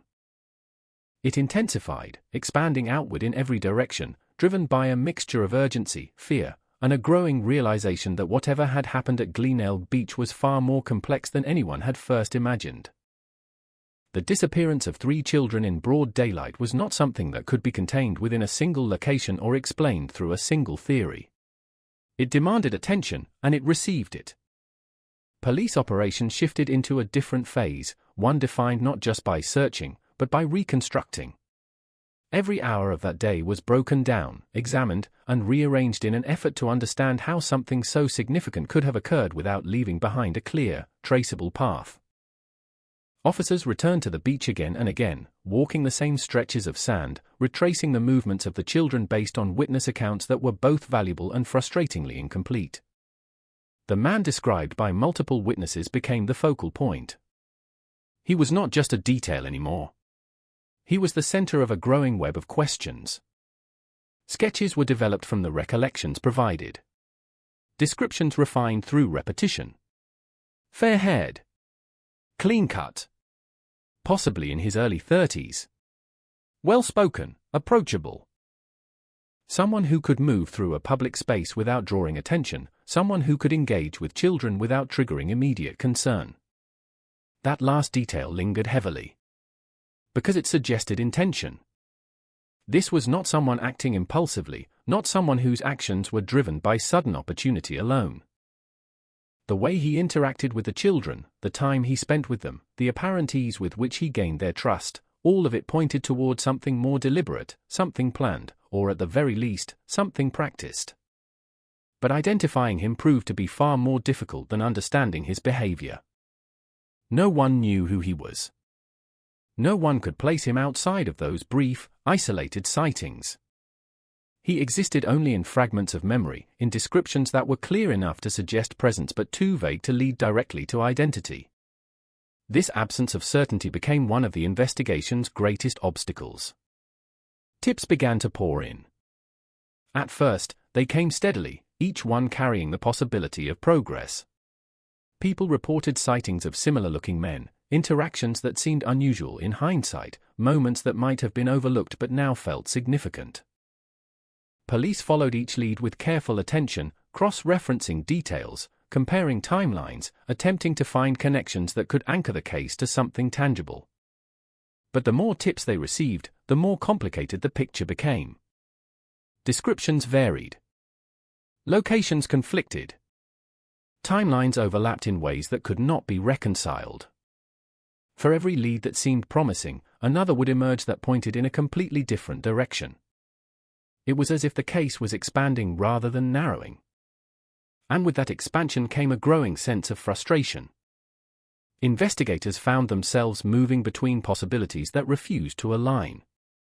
One moment, the focus would tighten around a specific individual, someone whose appearance matched the descriptions closely enough to warrant deeper scrutiny. Background checks would be conducted. Movements examined. Associations questioned. And then, just as momentum began to build, something would fall apart. An alibi that held. A timeline that did not fit. A detail that contradicted the core assumptions.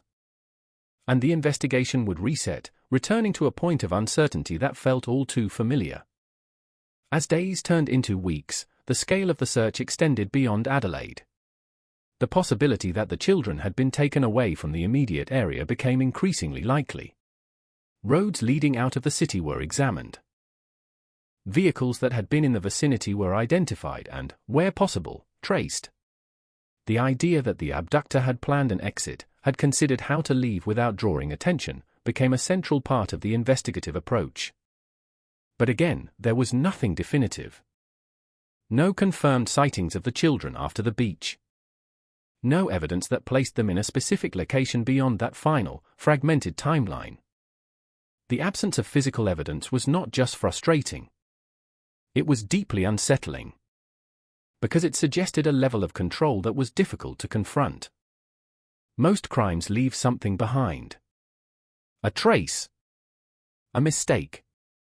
An indication that something had gone wrong. In this case, there was almost nothing.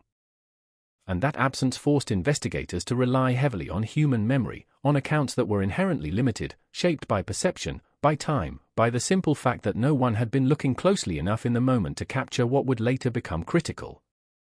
The media began to play a larger role. The story spread quickly, moving beyond local coverage into national attention. The image of 3 missing children, taken from a place that symbolized safety and normalcy, resonated deeply with the public. People followed the case closely, not just out of curiosity, but out of a growing sense that this could have happened anywhere, to anyone. With that attention came more leads. More calls. More reports of suspicious behavior. Some were detailed. Others vague. Many contradictory. Police were forced to navigate an overwhelming volume of information, much of it impossible to verify, much of it leading nowhere. And yet, each one had to be considered.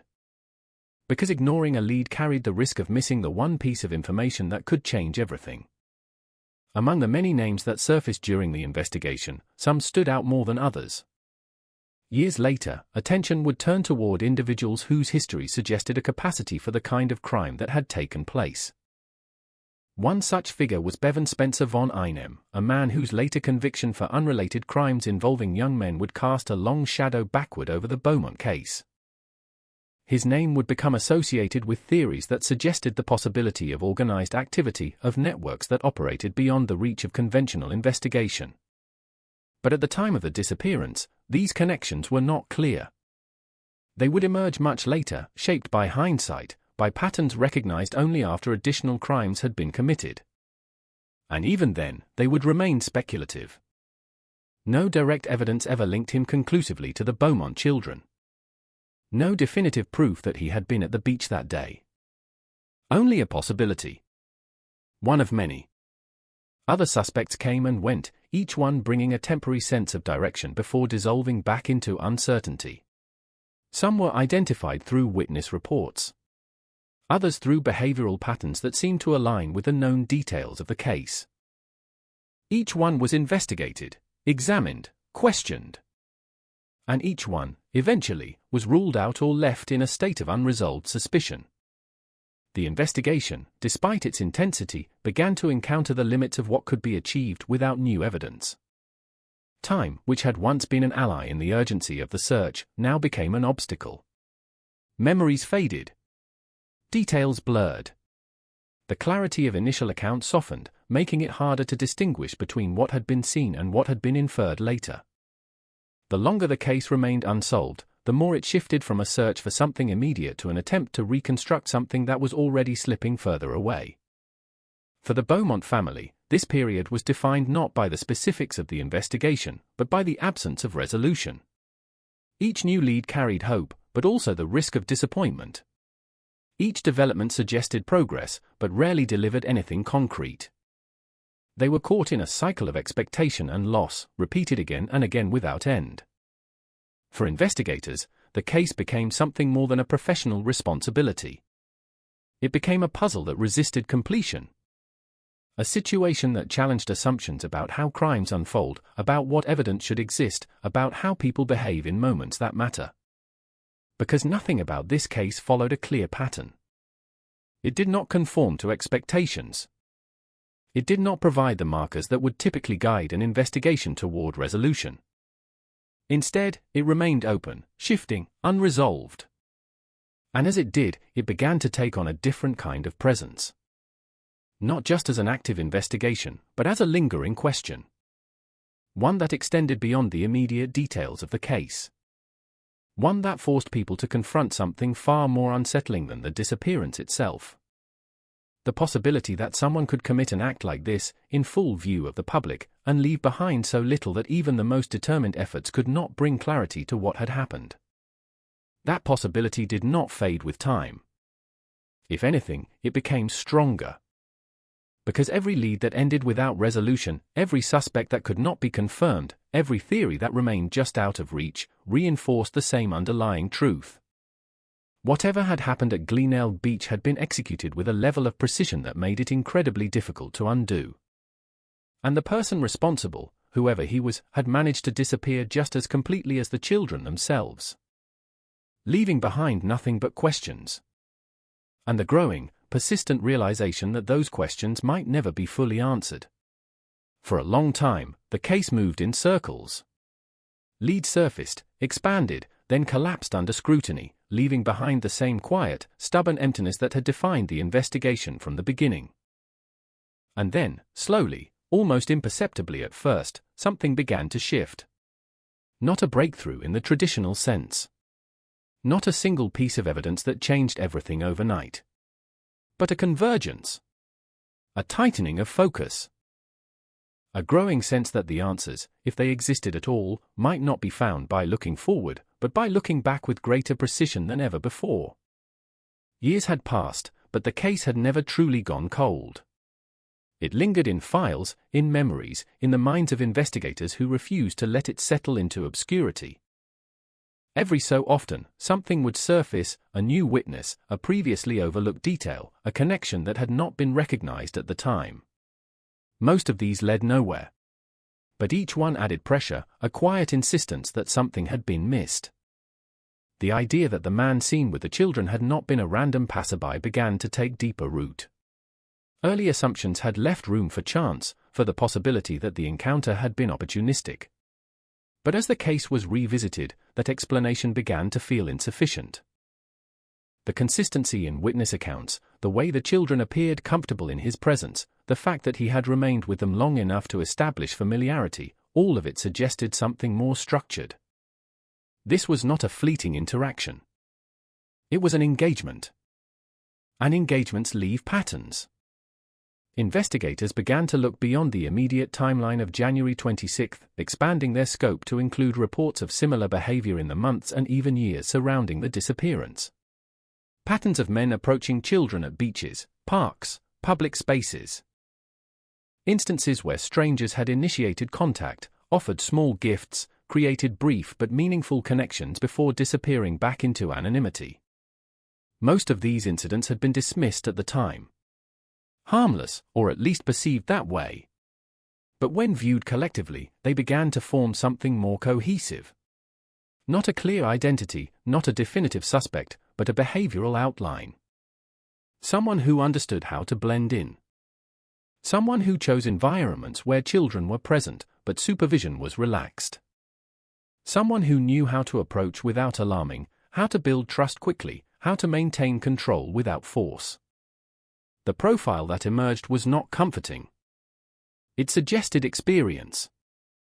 Not necessarily in terms of a long criminal history, but in terms of understanding. The kind of understanding that comes from repetition, from observation, from testing boundaries and learning where they hold and where they break. At the same time, new attention was given to details that had once seemed minor. The coins used by the children at the kiosk, for example, were revisited. It had always been noted that the denominations were larger than what they had been given. But now, investigators considered what that might mean beyond the immediate implication that someone had provided them with money. It suggested preparation.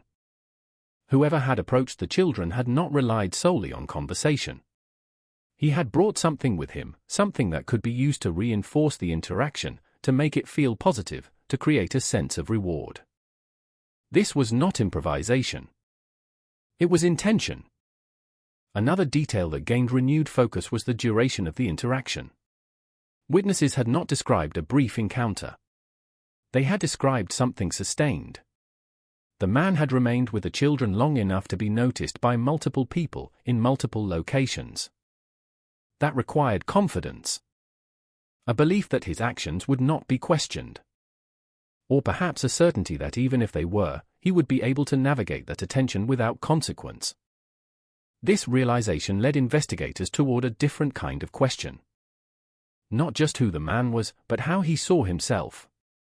Because behavior like that often reflects a certain mindset. A perception of control. A belief in one's ability to manipulate situations, to influence outcomes without detection.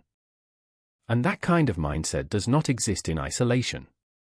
It tends to manifest in other ways, in other interactions, in patterns that extend beyond a single event. This line of thinking brought renewed scrutiny to individuals who had been on the periphery of the case, people whose names had surfaced but had not been fully explored due to lack of evidence at the time. Backgrounds were re-examined. Associations reconsidered. Timelines revisited with greater attention to detail. Some of these efforts led to dead ends, just as they had before. But others created small shifts, slight movements in the overall structure of the investigation that suggested progress, even if it was difficult to define. One of the more significant developments came not from a new suspect, but from a re-evaluation of existing witness statements. When placed side by side, with the benefit of time and perspective, certain consistencies became more pronounced. The man's demeanor, for example, was described in similar terms across multiple accounts. Calm. Engaging. Neither overly friendly nor distant, but balanced in a way that made him approachable. This was not accidental. It was controlled. And control implies awareness. The more investigators focused on this aspect, the more they began to consider the possibility that the man had not simply chosen the Beaumont children at random. That he may have observed them before approaching. Not necessarily for a long period of time, but long enough to assess. 3 children. 1 older, 2 younger. A dynamic that suggested the eldest would take responsibility, that the group would move together, that gaining the trust of one might lead to the trust of all. If that assessment had been made, even in a brief moment, it pointed to a level of calculation that went beyond chance. It suggested selection. And selection changes the nature of the crime. It moves it from opportunistic to intentional. From spontaneous to considered. This shift in perspective did not provide immediate answers, but it reframed the entire investigation. It allowed detectives to approach the case with a different set of assumptions, to prioritize different types of leads, to look for patterns that might have been overlooked under the original framework. There were moments, during this period, when it felt as though something was just within reach. A connection that almost aligned. A timeline that nearly fit. A suspect whose profile came close enough to warrant deeper focus. But each time, something remained missing. A gap that could not be closed. A piece that refused to fall into place. And yet, despite the lack of a definitive breakthrough, the investigation had changed. It was no longer searching blindly. It had direction. A clearer understanding of what had likely occurred, even if the identity of the person responsible remained unknown. This understanding brought with it a different kind of weight. Because knowing how something happened, without knowing who was responsible, creates a tension that is difficult to resolve. It answers some questions, but deepens others. It provides structure, but not closure. For the Beaumont family, this period was marked by that same tension. Each new development carried the possibility of resolution, but also the risk of extending the uncertainty even further. Hope became something complex, something that had to be managed carefully, because it no longer arrived cleanly or left cleanly. It lingered. Just like the case itself. And as time continued to move forward, the idea of a single, decisive breakthrough began to feel less certain. Not impossible, but less likely. The nature of the evidence, the passage of time, the absence of something concrete to anchor the investigation, all of it suggested that if answers were to come, they would come slowly, indirectly, through accumulation rather than revelation. Still, the search continued. Because stopping was not an option. Not for the investigators. Not for the family. Not for a case that had come to represent something far larger than itself. A reminder that even the most carefully constructed sense of safety can be undone in a moment. And that sometimes the truth does not reveal itself all at once. Sometimes it exists in fragments. Waiting. For someone to see them clearly enough to understand what they mean. There are cases where everything builds toward a courtroom. Where months or years of investigation eventually converge into a single space, a defined moment where evidence is laid out, arguments are made, and a verdict draws a line between uncertainty and resolution. This was not one of those cases. There was no arrest that brought relief. No suspect led into a courtroom under the weight of undeniable evidence. No moment where the Beaumont family could sit in silence and finally hear someone say, with certainty, what had happened to their children. Instead, what followed was something far more difficult to process. An absence of justice. In the years after the disappearance, the investigation continued to evolve, but it never reached the point where it could transition into prosecution. There were suspects, some more compelling than others, individuals whose names surfaced repeatedly, whose background suggested the possibility of involvement. But suspicion, no matter how strong, is not enough to sustain a case in court. Evidence is required.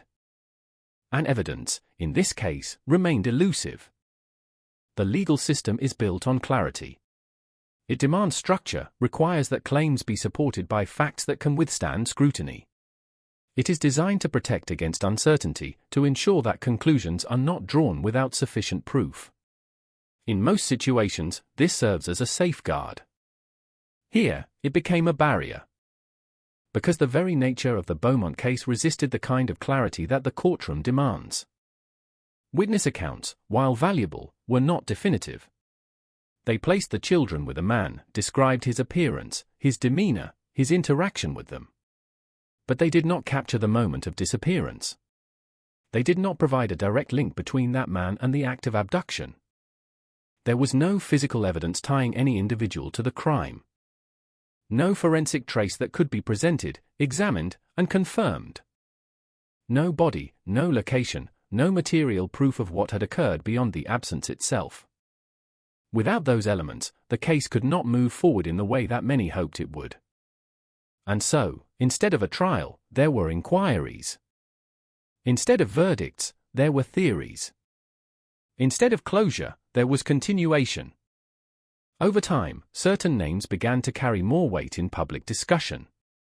Individuals whose later actions suggested a capacity for violence, for manipulation, for the kind of behavior that aligned with the known details of the Beaumont case. Among them, Bevan Spencer von Einem became one of the most frequently mentioned. His crimes, committed years after the disappearance of the Beaumont children, revealed patterns that felt disturbingly relevant. His interactions with victims, his ability to gain trust, the environment in which he operated, all of it echoed aspects of the case that had remained unresolved. But echoes are not evidence. And that distinction is critical. Despite the similarities, no direct connection was ever established. No proof that placed him at Glenelg Beach on that day. No confirmation that he had encountered the children, that he had been the man described by witnesses. The legal system cannot act on possibility alone. And so, Even as public suspicion grew, even as discussions intensified, the case remained outside the boundaries of prosecution. This created a unique kind of tension. On one hand, there was a growing sense of narrative, a collection of details that seemed to point in certain directions, to suggest certain conclusions. On the other hand, there was the reality that none of those conclusions could be tested in court, that none could be confirmed or challenged through the process designed to determine truth. For the Beaumont family, this meant living with a story that never reached its final chapter. There was no opportunity to face the person responsible. No chance to hear an explanation, however incomplete. No formal acknowledgement of what had been taken from them. Justice, in its traditional sense, remained out of reach. But the absence of a trial does not mean the absence of impact. The case influenced legal and investigative practices in ways that are not always immediately visible. It highlighted the limitations of relying solely on eyewitness accounts, the challenges of investigating crimes that leave minimal physical evidence, the importance of early response and preservation of potential clues. It also reshaped public perception. Before this case, the idea of children moving independently through public spaces was widely accepted. Afterward, that perception began to shift. Parents became more cautious, more aware of the potential risks that had previously been dismissed or simply not considered.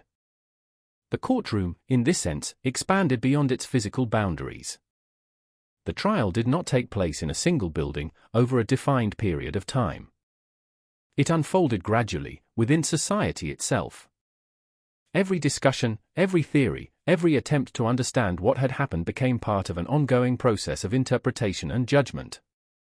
But interpretation is not the same as resolution. And judgment, without evidence, remains incomplete. There were moments, over the years, when it seemed as though the case might finally reach that point of transition. New information would surface, investigations would be reopened, efforts renewed with a sense of cautious optimism. Advances in forensic technology offered possibilities that had not existed at the time of the original investigation. Old sites were re-examined. New searches conducted. Each time, the hope was the same. That something would be found.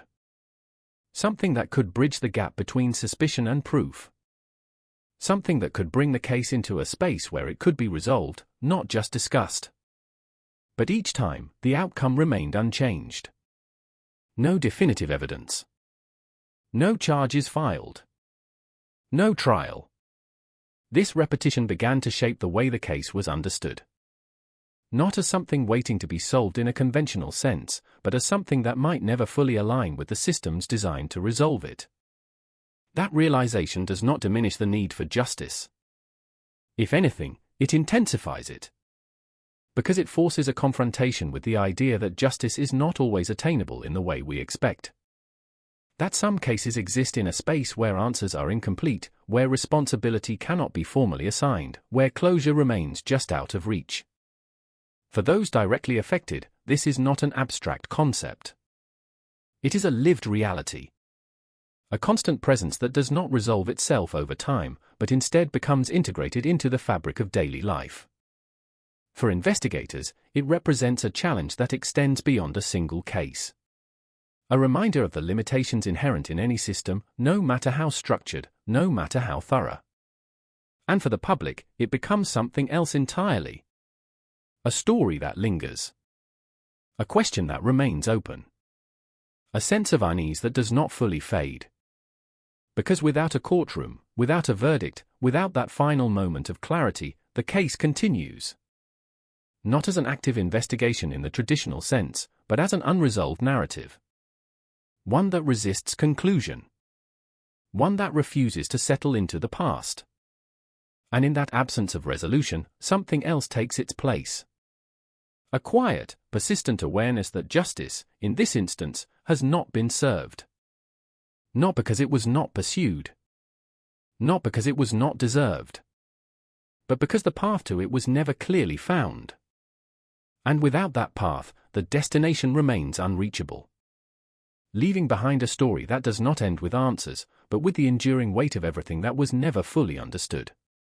Time does not close every wound. Sometimes it simply teaches people how to live around it, how to carry something unfinished without letting it collapse everything else. In the years that followed the disappearance, the Beaumont case did not fade into history the way many others do. It remained present, not always at the forefront, but never fully gone. It existed in the quiet spaces between conversations, in the way parents watched their children just a little more closely, in the hesitation that replaced what had once been unquestioned trust. For the Beaumont family, time moved differently. It had to. The world around them continued forward, structured by routines, by change, by the natural progression of life. But their experience of time was marked by a single moment that never truly passed. Every day that followed was connected to it, shaped by it, defined by the absence it created. There is something profoundly difficult about living without answers. Grief, in most cases, has a direction. It moves from shock to understanding, from understanding to acceptance, even if that acceptance is incomplete. But uncertainty interrupts that process. It keeps the mind searching, revisiting, questioning. It does not allow for a clear transition from what was to what is.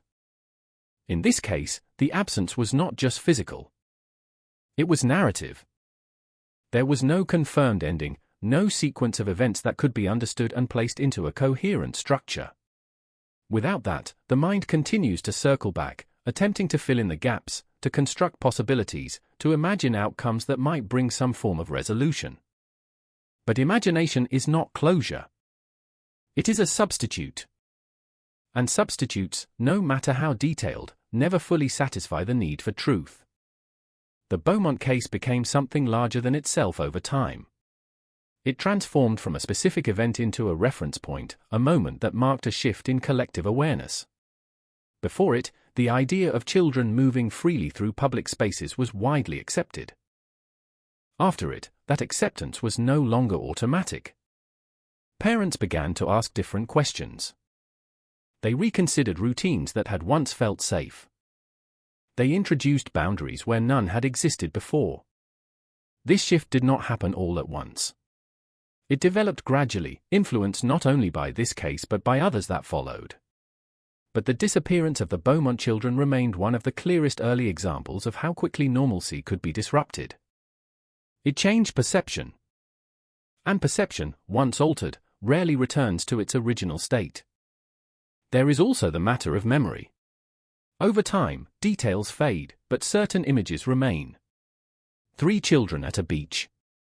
A man whose face is never fully clear. A day that began like any other and ended in a way that defied explanation. These images persist because they are incomplete. They leave space for interpretation, for speculation, for the mind to engage with them in a way that fully resolved stories do not allow. That is part of what makes this case endure. It does not present itself as something finished. It remains open. And open stories have a way of staying with people. Investigators, even years later, have spoken about the case not just as a professional challenge, but as something personal. Not because they knew the children, but because the nature of the disappearance challenged fundamental assumptions about how the world works.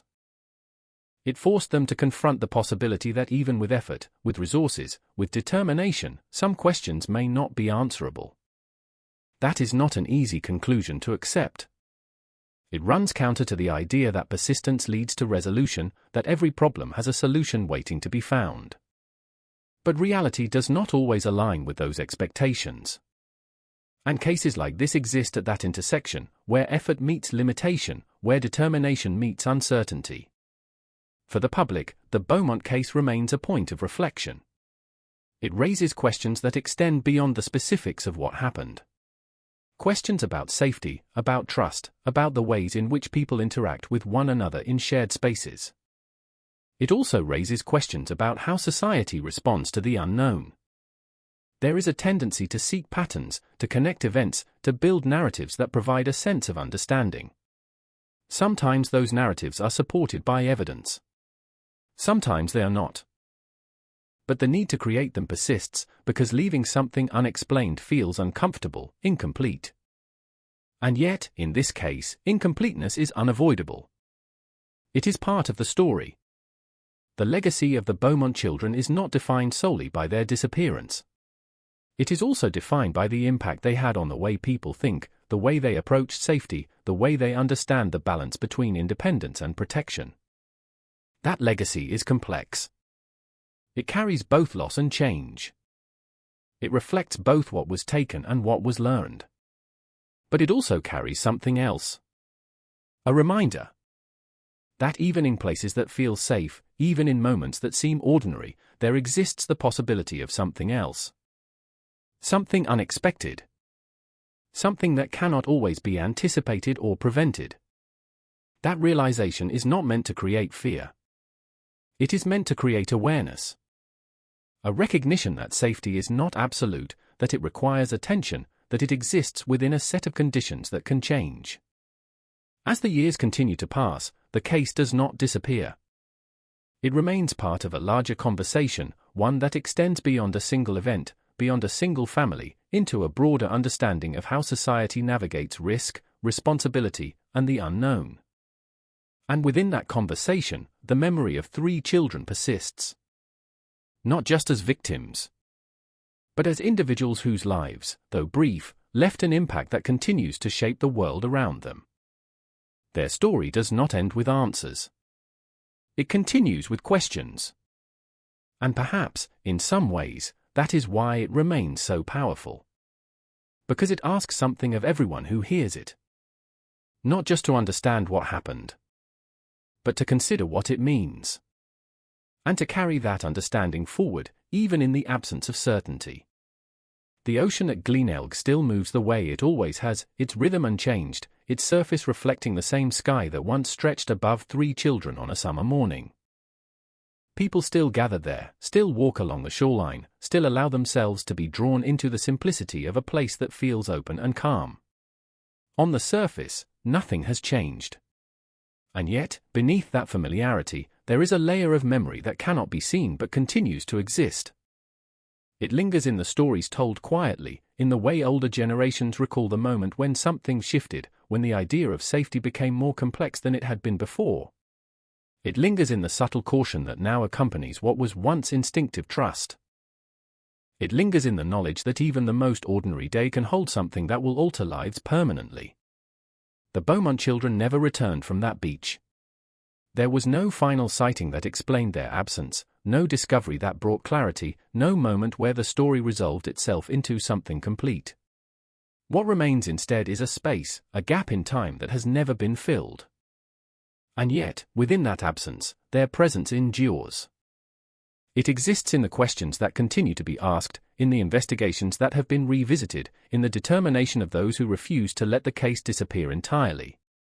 It exists in the way their names are still spoken, not as distant history, but as something that still matters. There is a particular kind of weight carried by unresolved stories. They do not settle into the past in the same way others do. They remain active, not through new events, but through continued attention, through the refusal to accept that something so significant can simply fade away without explanation. That refusal is not driven by obsession. It is driven by the belief that every life deserves acknowledgement, that every unanswered question deserves to be asked, even if the answers never come. In many ways, the Beaumont case has become a symbol of that belief. Not because it offers resolution, but because it highlights the importance of seeking it. It reminds people that the absence of answers does not diminish the value of the search, that effort itself carries meaning, even when it does not lead to a definitive conclusion. There is also something deeply human in the way people continue to engage with the case. Theories are formed, revisited, debated. Possibilities are explored, challenged, reconsidered. This process, while sometimes imperfect, reflects a desire to understand, to make sense of something that resists clarity. But beyond the theories, beyond the speculation, there remains a simpler truth. 3 children left their home on a summer morning. They expected to return. Their family expected them to return. And they did not. That reality does not change, no matter how much time passes, no matter how many perspectives are applied to it. It remains the core of the story. Everything else exists around it. The investigations, the suspects, the cultural impact, the shifts in perception, all of it is shaped by that single, unaltered fact.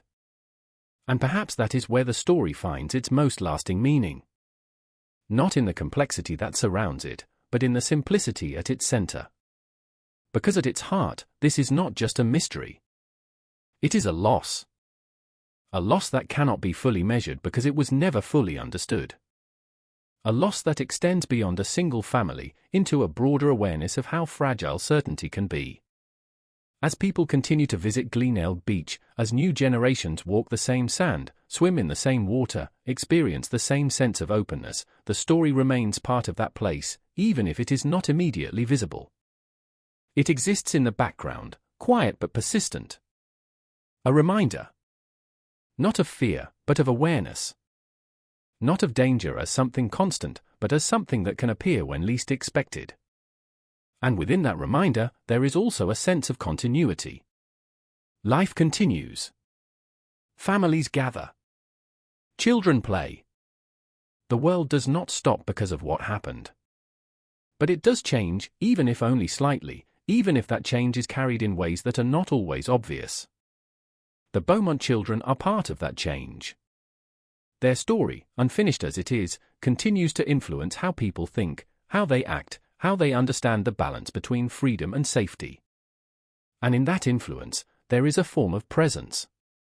Not the presence of answers, or resolution, or closure, but the presence of impact.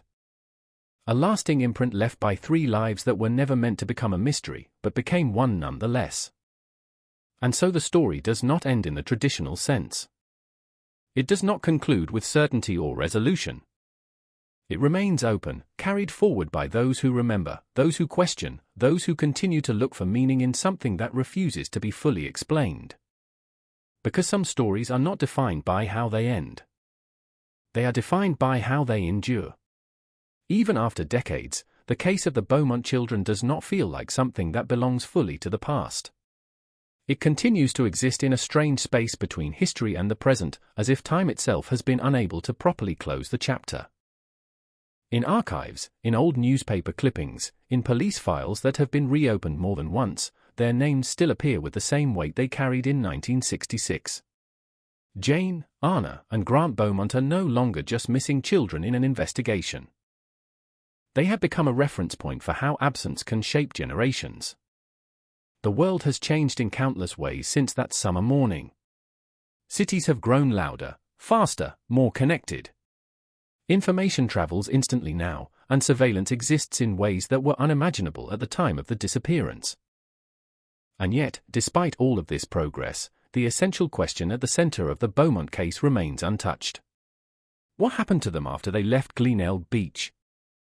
Every new era of technology has promised, in some indirect way, to solve old mysteries like this one. Advances in forensic science, improvements in data analysis, the ability to re-examine evidence with tools that did not exist before, all of these developments have brought renewed hope at different points in time. But hope, in this case, has always met the same barrier. There is still nothing definitive to analyze. No physical trace that can be reinterpreted with modern methods. No confirmed evidence waiting for rediscovery. The absence is complete in a way that continues to frustrate even the most experienced investigators. This is part of what makes the case so enduring.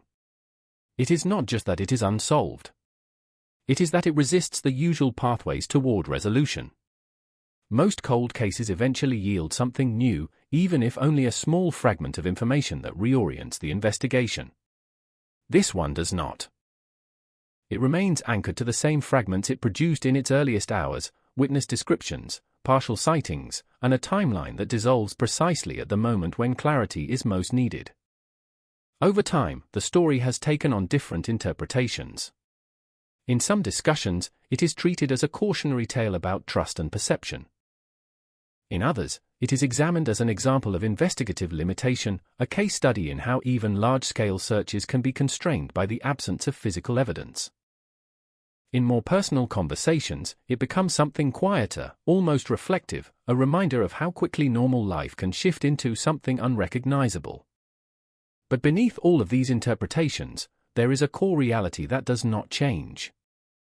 3 children were seen alive in a public place. And then they were not seen again. That transition, from presence to absence, is the center of everything that followed. For the Beaumont family, that moment never truly ended. It became a fixed point in time around which everything else had to be arranged. Life continued, but it did so alongside uncertainty, not beyond it. There is a particular kind of endurance required to live without resolution, to exist in a space where questions remain permanently unanswered. It is not something that fades with time.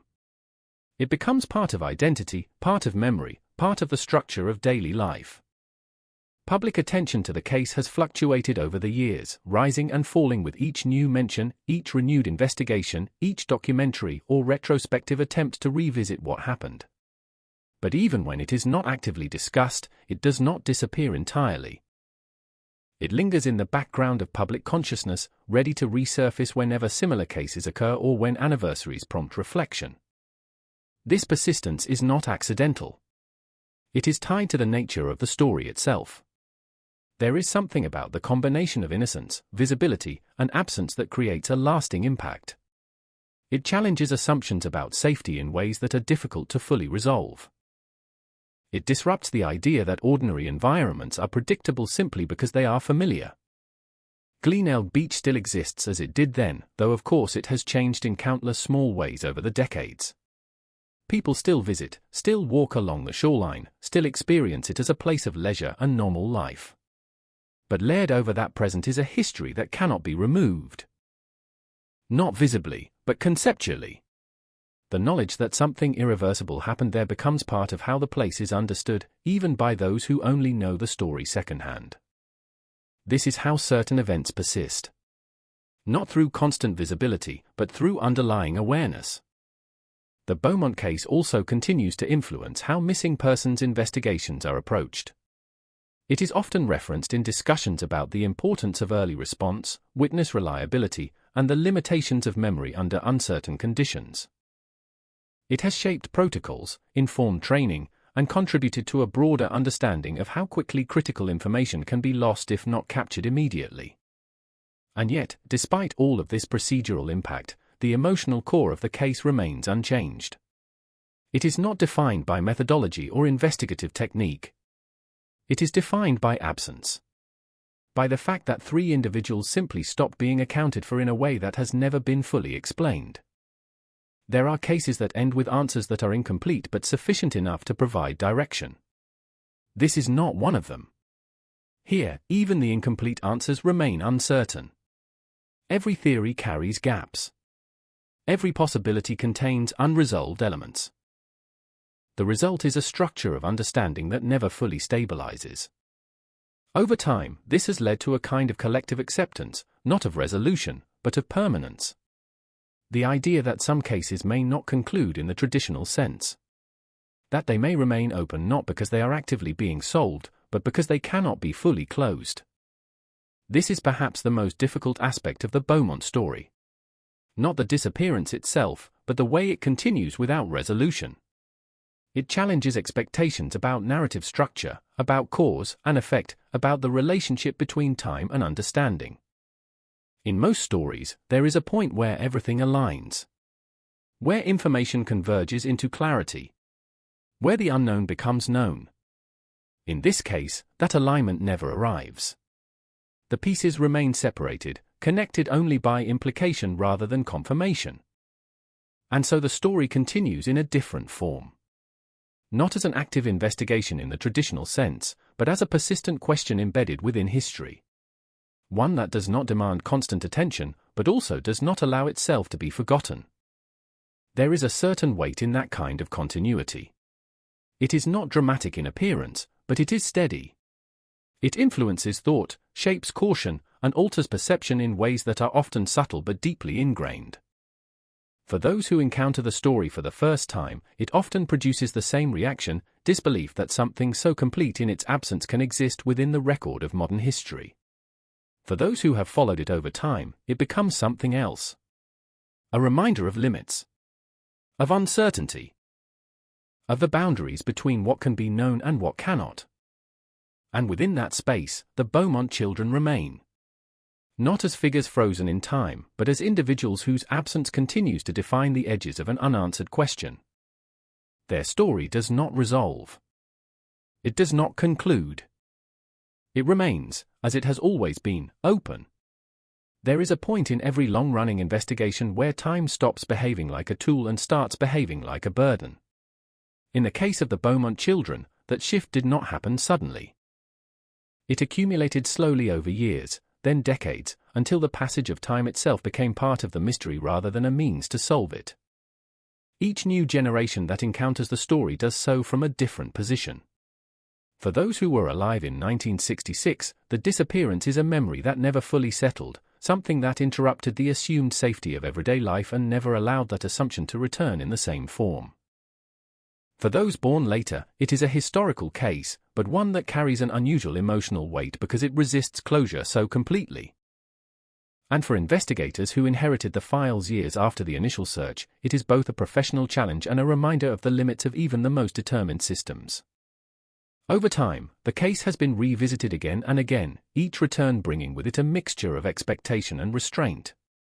Expectation, because advances in technology and methodology always create the possibility that something previously invisible might now be seen.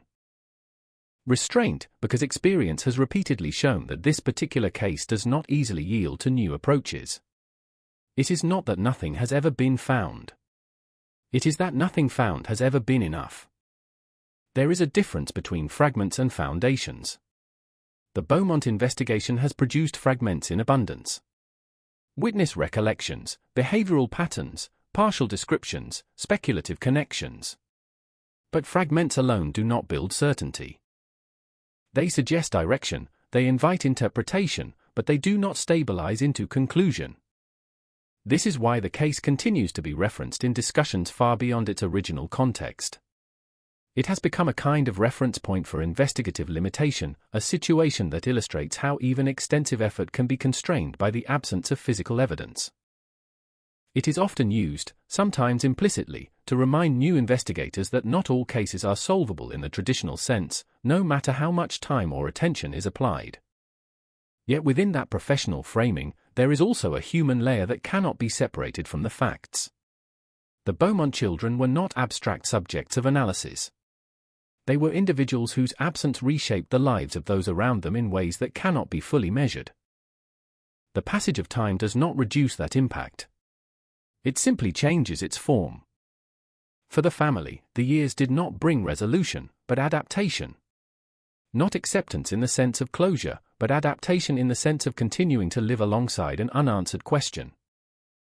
That kind of existence is difficult to describe from the outside, because it does not follow the natural progression of grief that leads toward finality. Instead, it remains suspended, anchored to a moment that never resolves into conclusion. Public memory of the case has followed a similar pattern. It resurfaces periodically, often in connection with anniversaries, documentaries, or renewed investigative interest. Each resurfacing brings the story back into focus, but never into completion. It is always presented as something ongoing, something still unresolved, something that continues to exist in a state of open inquiry. What makes this persistence unusual is not just the duration, but the consistency of uncertainty. Many historical cases evolve over time as new evidence reframes earlier assumptions. In this instance, earlier assumptions remain largely intact because they have never been definitively replaced. The core questions remain the same. Who was the man seen with the children? What happened after they were last observed? Why no physical trace was ever recovered? These questions have not changed because the answers have not emerged. There have been moments when the case seemed close to movement. New attention brought renewed analysis. Old statements were re-examined. Previously overlooked details were reconsidered under different perspectives. Each time, there was a brief sense that something might finally align into clarity. But each time, that alignment failed to materialize in a way that could support conclusion. This repetition has created a rhythm within the case itself. Periods of quiet, followed by renewed focus, followed again by the return to uncertainty. It is a cycle that reflects not stagnation, but limitation. The boundaries of what can be known have been approached repeatedly, but never crossed. And yet, despite this, the case has never disappeared from collective awareness. It remains part of the broader narrative of unresolved disappearances, not because of new developments, but because of its unresolved nature itself. It stands as a reference point for what remains unknown, even within systems designed to uncover truth. There is also a psychological dimension to its persistence. Stories that lack resolution tend to occupy a different kind of space in memory. They do not settle. They continue to invite interpretation, even when no new information is available. This ongoing engagement is not driven by evidence, but by absence. The mind returns to what is incomplete because completeness feels like something that should exist, even when it does not. In that sense, the Beaumont case is not just an investigation. It is a structure of absence that continues to generate meaning through its incompleteness. Each attempt to understand it adds another layer, not of resolution, but of perspective. And those perspectives, while valuable, do not converge into a single answer. As time continues to pass, the case becomes less about finding what happened in a literal sense and more about understanding what it represents. It represents the limits of perception in public spaces. It represents the fragility of assumed safety. It represents the way in which certain events can occur without leaving behind the kind of evidence that allows them to be fully reconstructed. These are not conclusions. They are reflections. And reflections do not resolve the original question. The Beaumont children remain part of history in a way that is both defined and undefined. Defined by the facts that are known, their presence, their disappearance, the immediate response. Undefined by everything that follows, everything that cannot be confirmed, everything that resists closure. Their story continues to exist not because it progresses, but because it does not conclude.